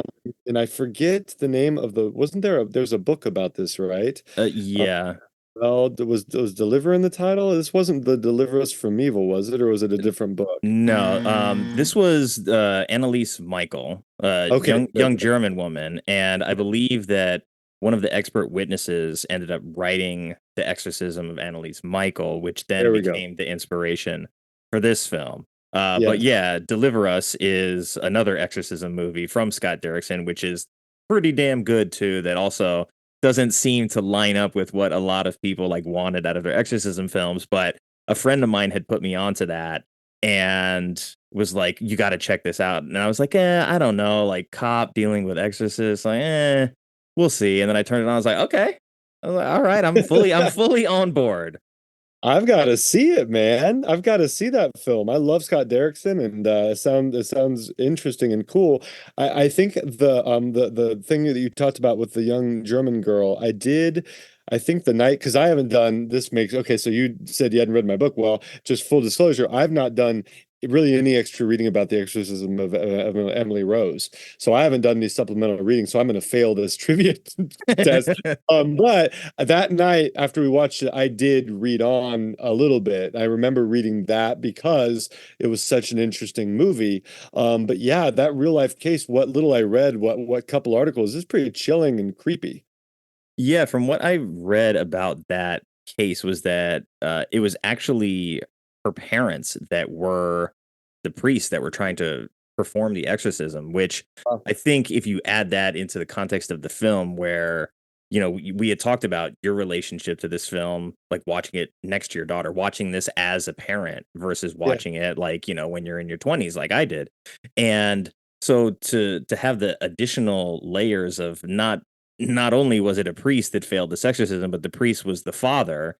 And that plays into a little bit more of sort of how family dynamics work, how maybe being very strict and Catholic, sort of ruling with an iron fist within your own household, maybe infers more guilt in that way. So I would have liked to see like a version of that story as well. And I feel like I want to read more about that now. So that's always a good thing when I watch a movie and I'm like, you know what? I want to learn more about the thing that I just watched. I feel like that's always like a really good sign that I'm interested in what I just watched. Big time. I agree.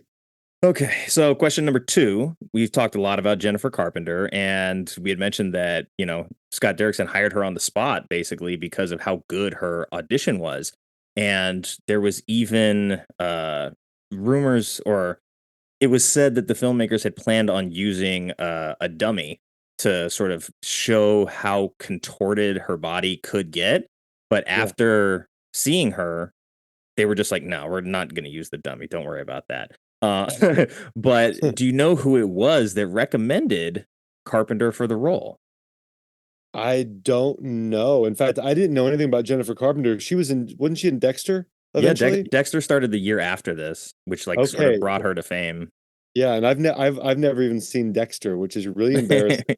But anyway, yeah, I don't know who recommended her. It was Laura Linney, of all people. She had worked with Jennifer Carpenter doing some stage work, and she had told the filmmakers, like, she's one of the best young actresses I've ever worked with. Like, you need to bring her in for this audition. And I mean, the rest is what it is. Obviously, they both showed up and did really fantastic work in this film. And I think because of how good Jennifer Carpenter was, that they just basically threw all the VXF plans out the window. Like, there's some stuff that they did with string work. I know they put a harness on her when she's in the church and sort of like leaning backwards at almost a 90-degree angle. And of course, when she's like standing up and down really fast, I'm sure they're doing with that with a harness. But like the scene in the bed that we had talked about earlier, where they sort of like compress the bed from the inside to make it look like there's weight on top of her, like, all of that is just her physical acting by itself. Like, she's not being held down. She has to hold herself down, strangle herself in that scene. It's really powerful, like captivating stuff. And it's not a surprise to me that when she went on to do Dexter after this, that like she was my favorite part of that show for a long time. Like, even when that show got into the weeds after like season 4 and it's like hanging on, it was like, she's still great. Really? That's awesome. And what's interesting to me also is that she and Laura Linney, they're not in any scenes together, are they? No. In the film, which is really fascinating. So it's like it's almost like they each anchor their parts. Like Tom Wilkinson is maybe the connective tissue, and they both anchor their own parts of the film, the past and the present. But that's so cool. Laura Linney's got great taste. She does. And like Laura Linney, like in Ozark, similar, like you had said, how she sort of is able to like fluctuate between all of these like character dynamics and like all within her on-screen presence. And I think that's one of the things that about Ozark is so captivating for me, is that went into it being like, oh, I like Jason Bateman and, I like Laura Linney, and watching her character change over the course of that series is probably the most compelling thing about that show for me. And I mean, I love Laura Linney. So it's like, if she does anything, I'll watch it. And, it doesn't matter how good or how bad it is. But most of the time when she's in it, it's not going to be that bad, because a rising tide lifts all ships kind of thing. And she's always going to be the tide. Agree. And the third and final question, the filmmakers said that this film was inspired in part by a certain Akira Kurosawa film. Do you know which one that is? Wow. I don't. Rashomon. I was going to consider, but I don't know in what way was it inspired. That's one of the few Kurosawa films I've seen. I guess Let the me. way that Oh, yeah. the narrative is that like there's a bunch of different people recounting the Right. same murder and Right. all Right. sort of Right. having like a different take on exactly what happened there. So, I mean, Right. obviously this is not like a, a remake of Rashomon or anything, Right. thankfully, but Right. interesting to see that not only are the filmmakers like really being attentive to like the history of exorcism, this real life story, but also like going back, I think, what, 55, 60 years and Yeah. looking at like a classic Kurosawa film and being like, we love how the dynamic of all these different viewpoints affect this one story, and you don't Yeah. really know who's telling the truth. Right. And bringing that to the table here in this story, I think, is a very inspired choice. Yeah, that really is. I love the structural similarities. That's pretty fascinating. I love that. Yeah, that's awesome. And just some bonus trivia stuff. We had already talked about the jury not being given scripts and Jennifer Carpenter like rehearsing in front of this room full of mirrors to get her physicality right for this role. But there was also rumored to be some hauntings throughout the production of this film, What? including Jennifer Carpenter's radio turning on in the middle of the night, playing Pearl Jam song Alive. And this was supposedly happening over and over again. And Laura Linney, I guess her TV would just randomly turn on by itself in the middle of the night as well. So it's like you have these two characters that also design wise are like polar opposites of each other. You have like the small town Catholic girl who goes to the big city of Minnesota, gets into it with a demon. And then on the other hand, you have Laura Linney, who's like at the top of her game, polished, pantsuit, hair's perfect, wins like the most unwinnable case. And it's like you have these two polar opposites. And like you said, Tom Wilkinson is sort of like in the middle because he wants to help one and he needs the help of the other. And it's just a great character dynamic to bring to screen. Yeah, that truly is. That's eerie. I got to read about the. Isn't there some show called Haunted Films or something? I Hmm. wonder. Or haunted movies. I swear there's because I think they talk about like I'm sure Poltergeist might Mm. have been on Shudder or something that I saw, but it sounds like they should do an episode on that because that's super fascinating. And those are the two characters like you talked about that are primarily haunted at different points. So that's really creepy. Alive, by the way, by Pearl Jam is a total jam. I love that song. Yeah. So if that is a demonic spirit, that it has good taste. Yeah. I mean, the two can coexist. Right, exactly.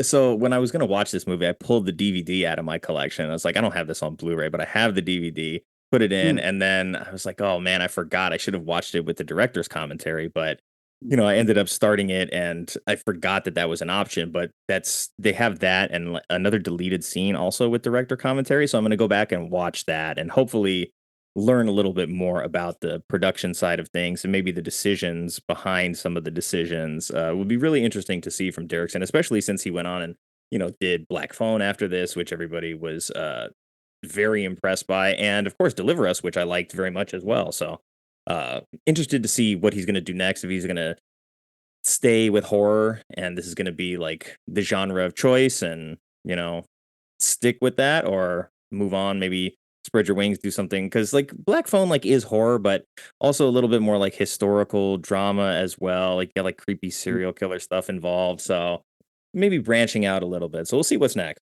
That's interesting. Yeah, I really dig that one so much. I had a thought. I just lost my thought. I hate it when that happens. Me too. But yeah, but anyway, I might capture it back in just a moment. But anyway, yeah, I love Derrickson's filmmaking. I love his story. Oh, I remember what it was. I mentioned something earlier about like cash grabs and stuff like Hmm. that.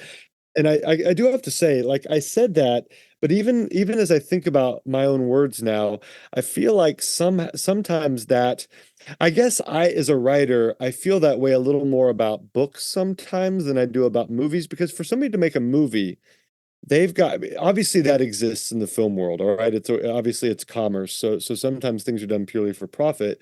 I do see that, but like to write, I mean, to make a movie, that's a big, big time investment, right? Yeah. Especially if you're somebody like Scott Derrickson who has options and who can make a lot of different things. Hmm. I feel like sometimes, and I wonder if this was a little bit, a little bit of what befell that film, Exorcism of Emily Rose.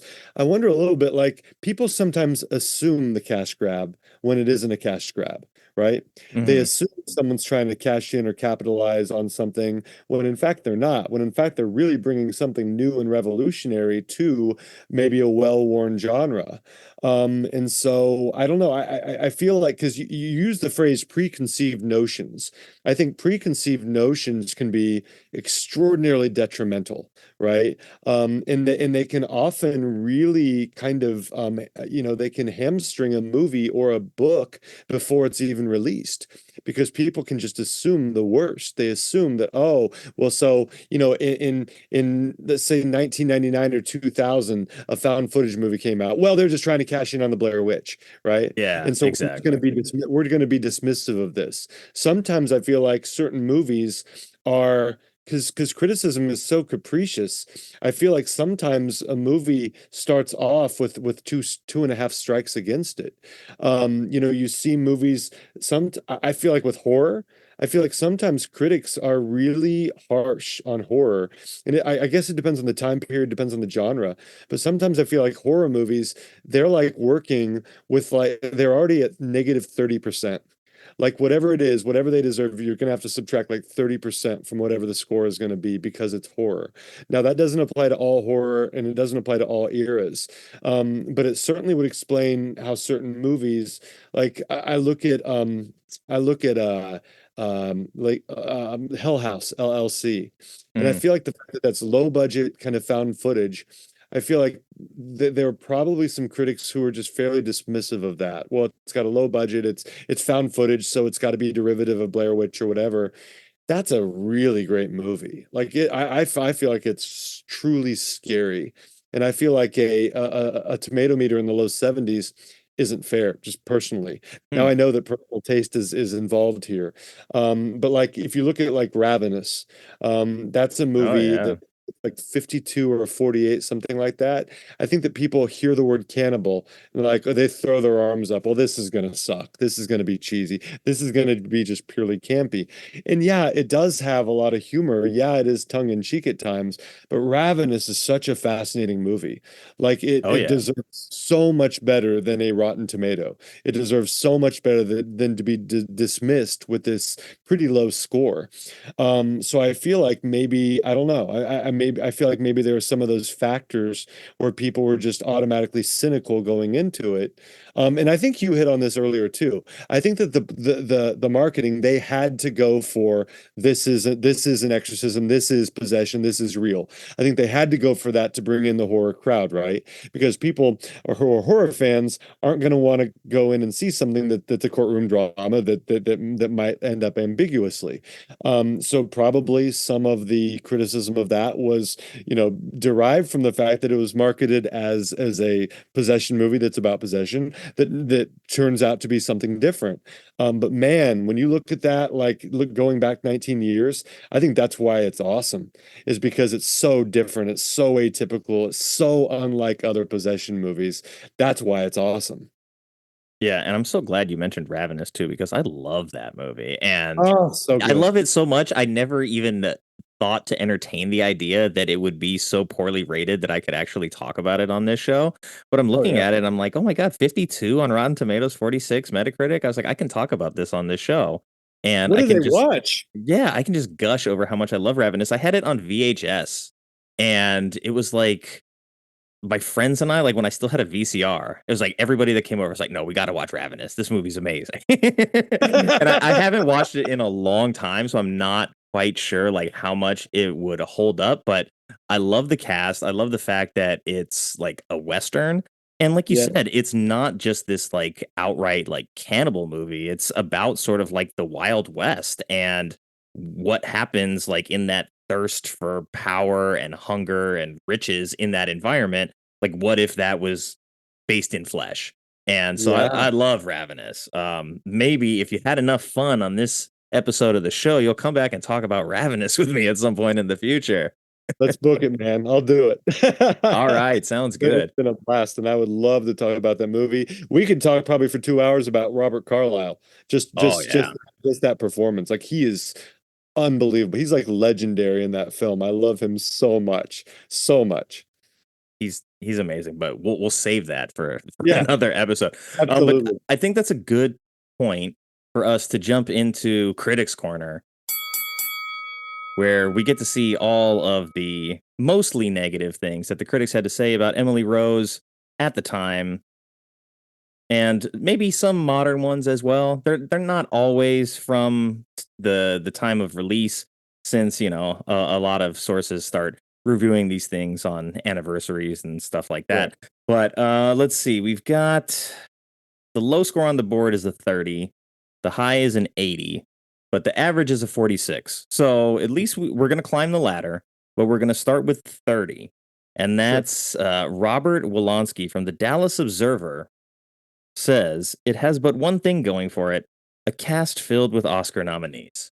And I mean, he's not wrong that the cast is awesome and filled with Oscar nominees, but I think he Right. doesn't give it nearly enough credit for what those people bring to the telling of this story. I mean, we couldn't shut up about how good Laura Linney is in this and how good Tom Wilkinson is in this film. So the idea that that's sort of just thrown away as a negative, this might be one of those people that started with this movie at a minus 30% and they had to give it a 60 just to get to a 30.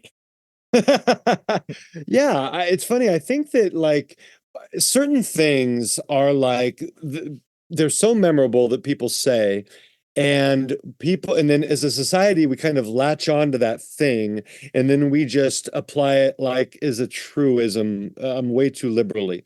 So, for example, there have been actresses and actors who have said, "Well, I just did that one for the money."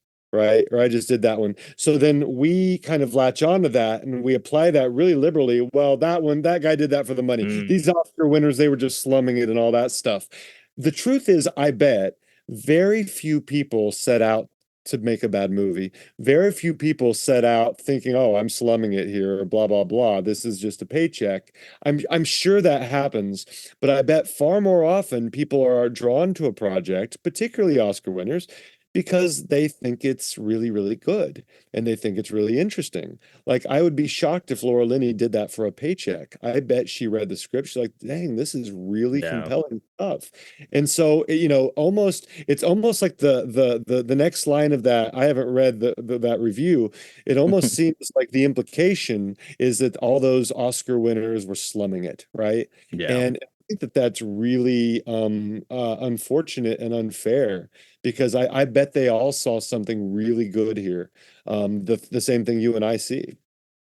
Yeah, that's a great point. And I think that idea that the actors would somehow know that that the end product would be like less than what their station as an actor is. Because we look at Laura Linney and it's like she's a great actress, and the implication is that this film is beneath her. But Right. right, but like you said, like she read the character here and was like, "This is a great character." I'm not thinking about what the movie is going to be at the end. I'm thinking about how much I'm enjoying reading this character and wanting to portray this character. It's the director's and the editor's job to make sure that the movie is what it is at the end. So yeah, the idea that she's taking it as like just an opportunity to get an easy paycheck, I'm like, this isn't that movie. Those movies No. exist for sure, but this isn't that movie. It's not, and I love what you said there. I really feel like horror, more than most genres, I feel like, there are quite a few people who love to lower the ceiling of horror, to try to lower what's possible in horror, and that, of course, brings about the supposition that horror must be beneath serious actors and actresses. Where in fact horror can do so many things, so much more than what most genres can do, because anything is possible in horror. And to me, it's like it makes perfect sense that supposedly serious actors like Ethan Hawke or whomever, like, would be drawn to horror because like Toni Collette in Hereditary, Mhm. just because there's so much Daniel Kaluuya in Nope, like actors and actresses that are more often in so-called serious roles, It makes perfect sense to me that they would want to be in horror because, and I think that those who love to lower the ceiling of horror, I feel like when you have like actually, actors that are considered legitimate, I think that almost creates cognitive dissonance to where they have to make sense of it. And the only way to do that is to reduce it and to be reductive and to be dismissive and to go into the movie. Oh, well, let's see how badly Tom Wilkinson needed to eat this month, right? By being in this terrible possession flick. I don't know, when I read something, yeah, people can disagree with me and they can be just as valid as my opinion, but sometimes you just feel like they go into these movies just already with their minds made up, with that preconceived notion that they're going to hate it. Yeah, and I mean, this is one thing that I've learned a lot, and I wrote for a couple of publications. I have a movie review website, but it's like I always keep that very personal. It's like I always frame it in the context of like I'm not speaking objectively. Like this is how I experience this movie. This is why I experience this movie this way. It's not a black and white thing of like I'm right or I'm wrong. You can either take my experience and appreciate what I have to say or not. It doesn't hurt my feelings that way, but with people that I think, especially when it was like you're being assigned to go see a movie and you're a critic that doesn't like horror movies and you're like, well, my boss is making me go see this. Like you're starting from a place of like, I don't want to be here. So the movie has to work extra hard. Like you said, you're starting in the negative. So the movie has to work really, really hard to get you out of the red in that case. And that's not a good recipe for, positive reviews. But Agreed. we got 2 40s on the board, one from the Village Voice and one from LA Weekly. So I'll let you pick your poison. Sure. Give me Village Voice. Village Voice. This is Michael Atkinson. It says Derrickson's flick can sour your stomach with piety, which is a shame. Its moments of jolt wattage rate with many J horrors. So this is like one of the maybe worst pull quotes you could take away from a review total because what? It just, okay, he compares it to some Japanese horror films and that's it. That made it to print somewhere in the Village Voice. Yeah, well, I think a word that really jumped out of that to me too is piety, right? Yeah, and I feel like if Derrickson had brought to the film a more like sanctimonious approach, then I could see that, and I guess I could see that because the letter that Emily writes in the end, the letter that Tom Wilkinson reads in the end, I could see people interpreting it that way. Like here, I mentioned being a man of faith before, and I don't know what that writer's faith is. I definitely understand how like spirituality, how faith, how religion, I understand how those subjects can like invoke nausea in people sometimes, right? Because you do have all sorts of horrible behaviors and horrible attitudes from religious people or people behaving horribly in the name of spiritual matters or whatever. So I mean, I can totally see that, and I can see how if a certain part of the film stood out to him, like that letter, right? He felt like maybe that's where the movie was trying to lead us. That you could see that as falsely pious or annoyingly religious. I just didn't see it that way. I didn't see us being led strictly in that direction. I felt that like that was presented to us. That's what Tom Wilkinson believed. That's what Emily believed. But I don't necessarily feel like it was shoved down our throats. Yeah, I agree. I mean, I went to parochial school from 4th grade through the end of high school. And I was like, this didn't feel like a heavy-handed religious film in that way at all. No, not to me either. Yeah. Okay. All right. Well, moving on. We got 3 50s on the board. That's Chicago Tribune, Hollywood Reporter, and the AV Club. Give me the Trib, man. I love I'm only an hour and a half from Chicago. I'm a Cubs fan. Let's hear it. All right. So the 50 is not horrible, but 2.5 out of 5. It's hard to get riled up one way or the other by a film about an exorcist who is forced cruelly and relentlessly to introduce one flashback after another. Okay, that at least is a somewhat fair criticism in like the structuring of the film, and he still scored it higher than anybody else that we've read so far. And this is more of like a technical gripe than it is about like the storytelling. Well, about the story. It's specifically about the storytelling style of the film. Yeah. Yeah, it's atypical, as we've talked about. Really atypical, particularly for a horror movie. Now, something like this in a traditional courtroom drama would be very normal, right? Like A Few Good Men, you have flashbacks of the crime that was committed and stuff like that. And I don't know. I feel like I get it. I see why he feels that way. Like you said, it's not really. I mean, of course, none of it's all opinion, right? So I shouldn't say I'm offended by someone else's opinion. But I feel like the editors here pull it off. I feel like the editors are able to not only sustain tension but amplify tension through the flashbacks. I feel like we're equally invested in the present story and the past story. I do have to admit, like I found myself like kind of yearning for the flashbacks a little bit because I wanted more Jennifer Carpenter. Because I thought it was scary. I wanted more of that. So, for me, it didn't feel clunky, but I could see somebody feeling that way. Yeah, fair enough.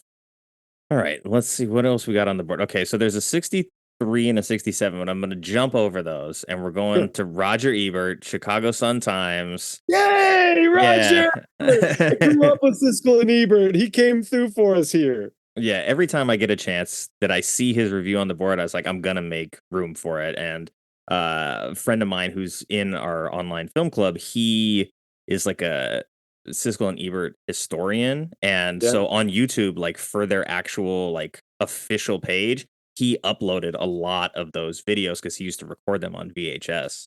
So yeah, so I always have a soft spot for Raj, and he hates horror movies for the most part, but he gave this a 75, so a 3 out of 4 on the Ebert scales, like really high praise for a horror film. He says somehow the movie really never takes off into the riveting fascination we expect in the opening scenes. Maybe it cannot. Maybe it is too faithful to the issues it raises to exploit them.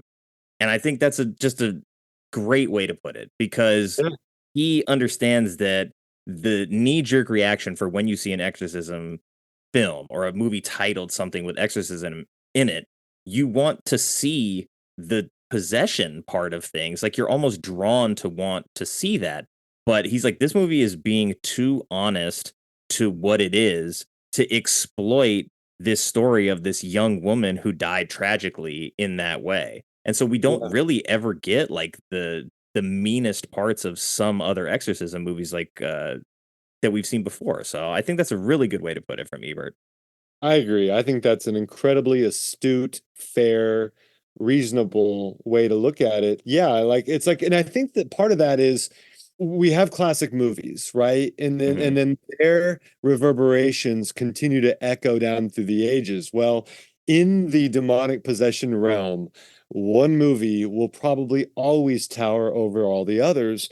And therefore, like structurally, maybe even subconsciously, we expect that payoff. We expect Father Damien, in the last moments to be facing down the demon with Linda Blair's life, with all the fireworks going on around them. We expect that big payoff. And like Roger Ebert says, it doesn't go there. It doesn't end up that way. And probably part of us is, we're subconsciously disappointed because it's like, oh man, we want that. Like, and that's why probably every shark movie, we expect a face-to-face encounter at the end with a human and a shark, and one's got to die.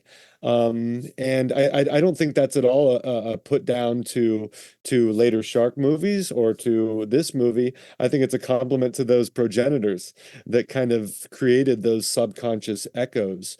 But I think his take is really astute. I think that's very true.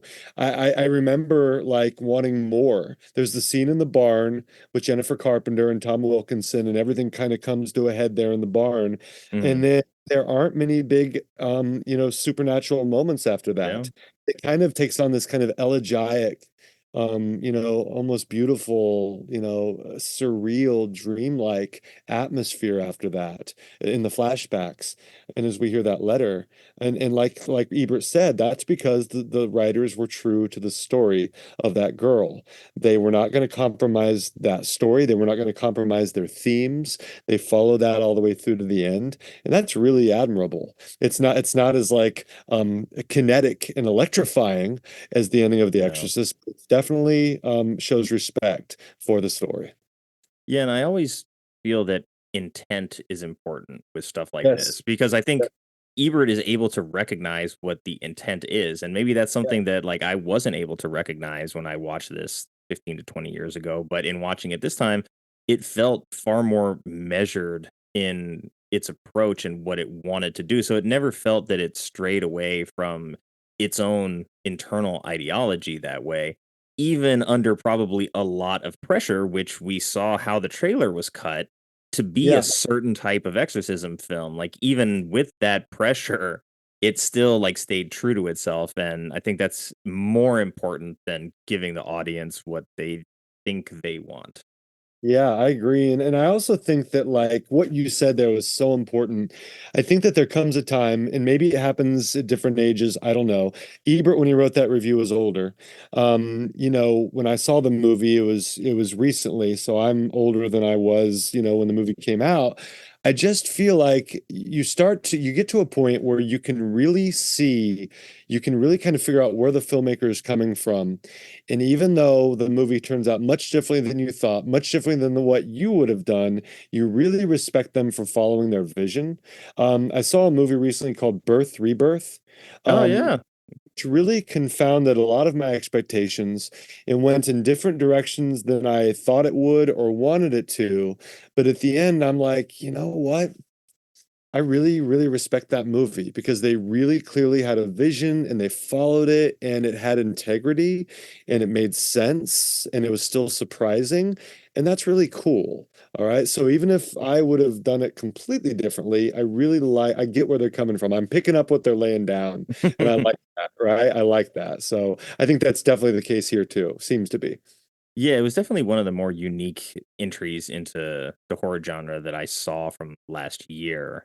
Yeah. And I appreciated and respected that because I think I kind of felt like you did. I didn't know what to expect. I had sort of ideas of like, okay, I know there's going to be something's coming back to life. It's a little Frankenstein-y, but I'm not exactly sure what's Right. at stake with all of that. Yeah. But it was a lot more emotional Yes. than I would have ever expected it to be. And it formed some really unlikely bonds along the way, which you also probably wouldn't see typically in a story like that. So, uh, Agree. yeah, good stuff. A movie that reminds me of that a little bit is Cargo. Have you seen that with Martin Freeman, No, zombie I movie? no, wait, actually, I did see that. I saw it, maybe, like, a couple years ago with the little Yeah. kid, right? He's got, like, a Yeah. baby. I really dig that for the same reason. Like it didn't go where I wanted it to go. I was like initially a little let down, but then the more I thought of it as I got some distance from it, I'm like, I really like that. I really like what it did. I really respect what it did because it was stayed true to itself. And I love Martin Freeman anyway, so that helps. Yeah, Anyway, he's so good. so good. Alright, we'll go to the last one on the board. It's an 80, which is really high around these parts. There's typically not a score on the board that's that high, but Okay. these are elevating some of the lower scores, and this is Derek Ellie from Variety. He says, "Some genuine shocks punctuate the exorcism of Emily Rose, an unusually intelligent genre item that manages to mix full-bore horror with courtroom drama." There you Mm. go. Easy peasy. Like, this guy gets it. He totally gets it. He totally gets it. He agrees with us.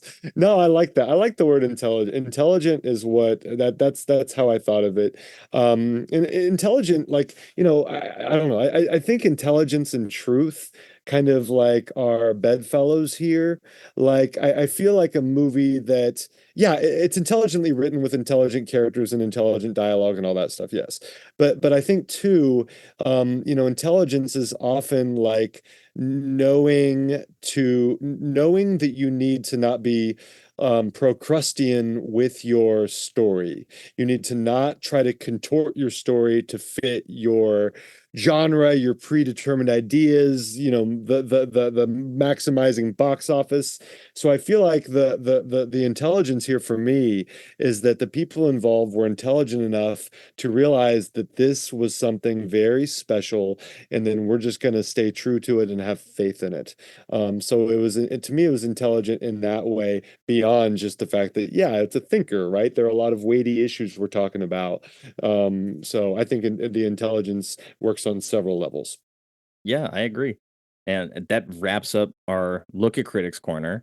Yeah. But I wanted to, what I do with all my guests, I sort of used to frame this as like, give me a double bill movie for this. But I sort of have changed that language. I now ask people, like, what's a good gateway drug type of movie to introduce them to the Exorcism of Emily Rose, or something that's in the neighborhood that you think has same vibes or someone would dig if they enjoyed this film, or maybe a movie that people, if they like that, would take a chance on this if they haven't seen it. Yeah, I've only seen this once, and I love found footage also, by the way. So The Last Exorcism, I really, really liked that film, and it actually got surprisingly decent reviews.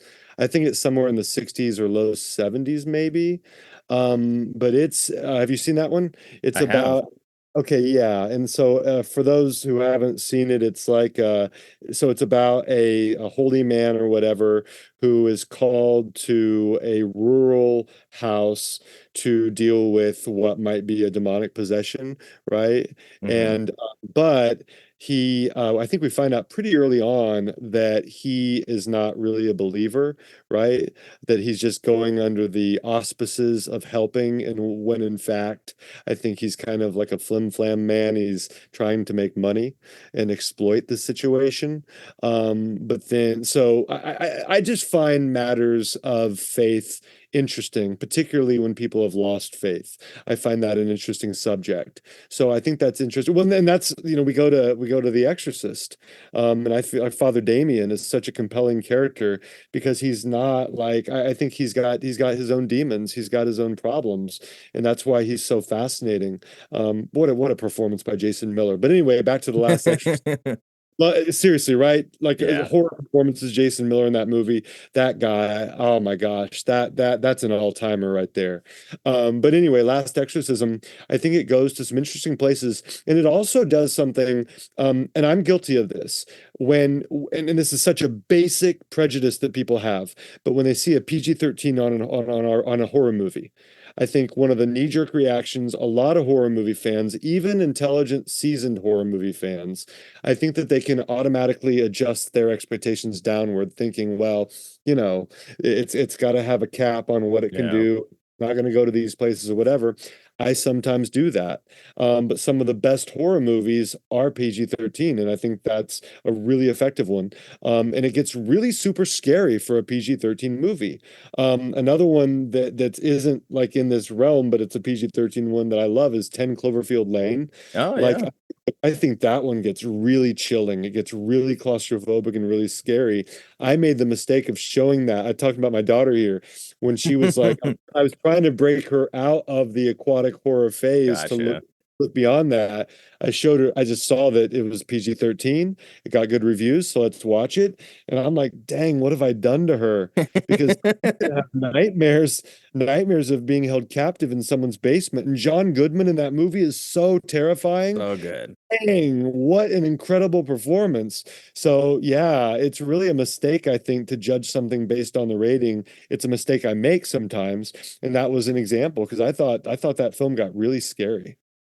Yeah, oddly enough, like a lot of the movies that I end up talking about on this show are movies that I feel like would have been better served as rated R movies, because it seems like their identity and their DNA is rated R, but they're being put into a PG-13 box.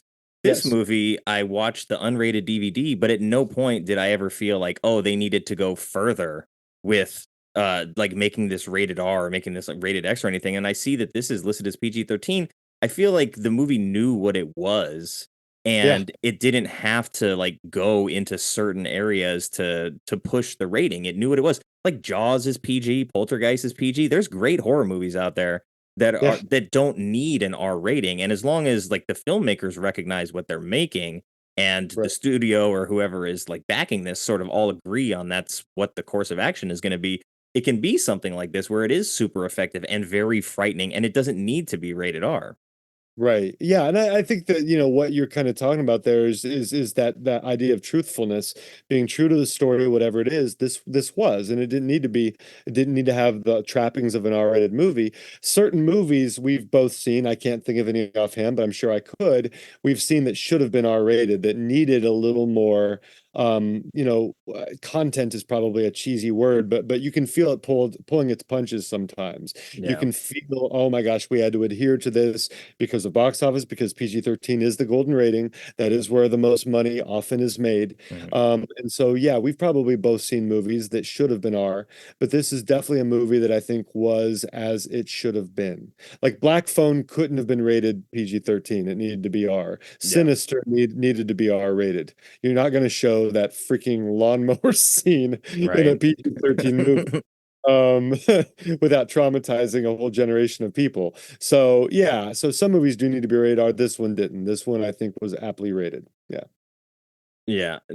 So we had talked about Deliver Us, which I mentioned, also Scott Derrickson, uh good follow-up to this film. And Yeah. that's initially what I was going to say I would recommend, but because we talked about Jennifer Carpenter so much, and because she went on to do Dexter, and then like I don't know what happened to her career after that. I really haven't seen her in that much, and that might be my fault because I haven't done the work to like go and seek out all of her stuff despite really loving her in this and in Dexter and some other stuff that she's done. So I'm gonna Yeah. say Quarantine, which is a found footage horror film. It's the American version of Wreck. Rec. Yes, I've seen Rec. I haven't seen Yeah. Quarantine, and I need to. Yeah. Yeah, so it's a good one if you like found footage. It's a horror movie. It's creepy, and Jennifer Carpenter's great in that one. She kind of makes that movie as successful as it is as well. I am in because I liked Rec a lot, and I love Jennifer Carpenter, so absolutely, and that's been on our radar too. So definitely to the top of my list. Awesome. But yeah, we've arrived, at the end of our conversation about the Exorcism of Emily Rose. But I want to give you the chance to talk about what you're working on. And I know that you and I had talked about Children of the Dark, and that's not your most recent book, though. So what are you working on now, and where can people find you if they want to, chat with you on social media? Sure, yeah. So they can find me pretty much anywhere. JonathanJanz.com is my website, and it has my link tree with all the links to everywhere. And I'm on most platforms. Just look me up and follow me on Twitter, Instagram, and Facebook, wherever. So the reissue of Children of the Dark came out December 29th. The sequel to that is coming out here very soon.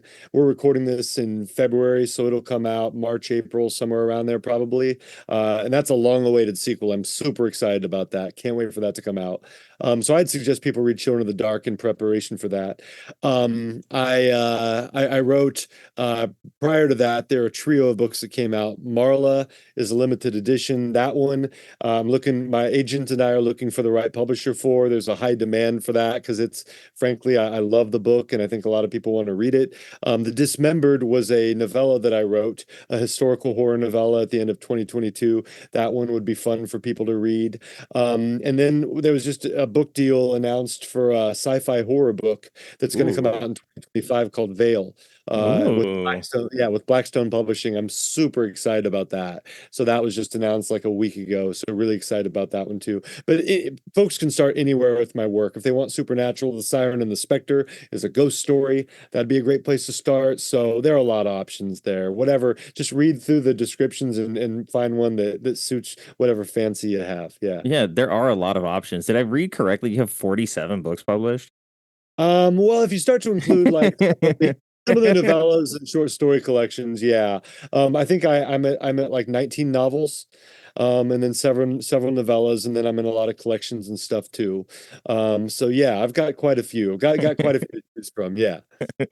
Awesome. Well, thank you so much for taking the time to sit down and chat with me, not just about the Exorcism of Emily Rose, but a little bit about your process and, your viewing experience with your daughter. It's really cool. And I hope that for anybody that does listen to this, you have so many different ways that you can jump onto Jonathan's book exchange, let's call it that. He's got so many different titles you can check out, and we're going to reconvene and talk more specifically about Children of the Dark in the future. And so I would hope that anybody that listened to this and had a good time with us would come back, join us again. And it's going to be, a little bit different, but you're still going to get us having fun. So Jonathan, thank you so much for being here, man. I really, really appreciate it. I had an absolute blast. I suspected it would be fun from the title of your podcast, and it was even more enjoyable than I thought it was. So I really appreciate it. Thank you.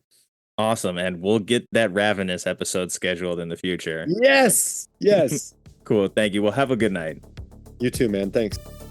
A huge, massive, ginormous thank you to Jonathan for coming on the show and talking about the Exorcism of Emily Rose with me, and for taking a chance on the little podcast that could, and joining the resistance.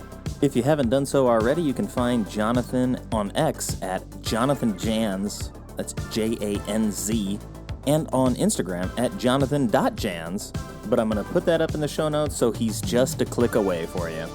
And of course, thank you to everyone who took the time to listen to this episode. I know you have a lot of choices when it comes to podcasts, and I appreciate you spending your time with us. I hope you enjoyed the show, and if you do, please consider leaving a rating and telling a friend about it. And the new support page is live at ko-fi.com, that's ko-fi.com/badmovieswelove.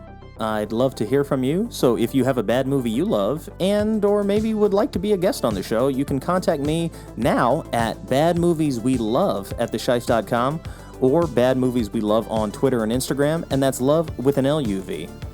And as always, take care, be well, stay safe, and have fun however you get your movies.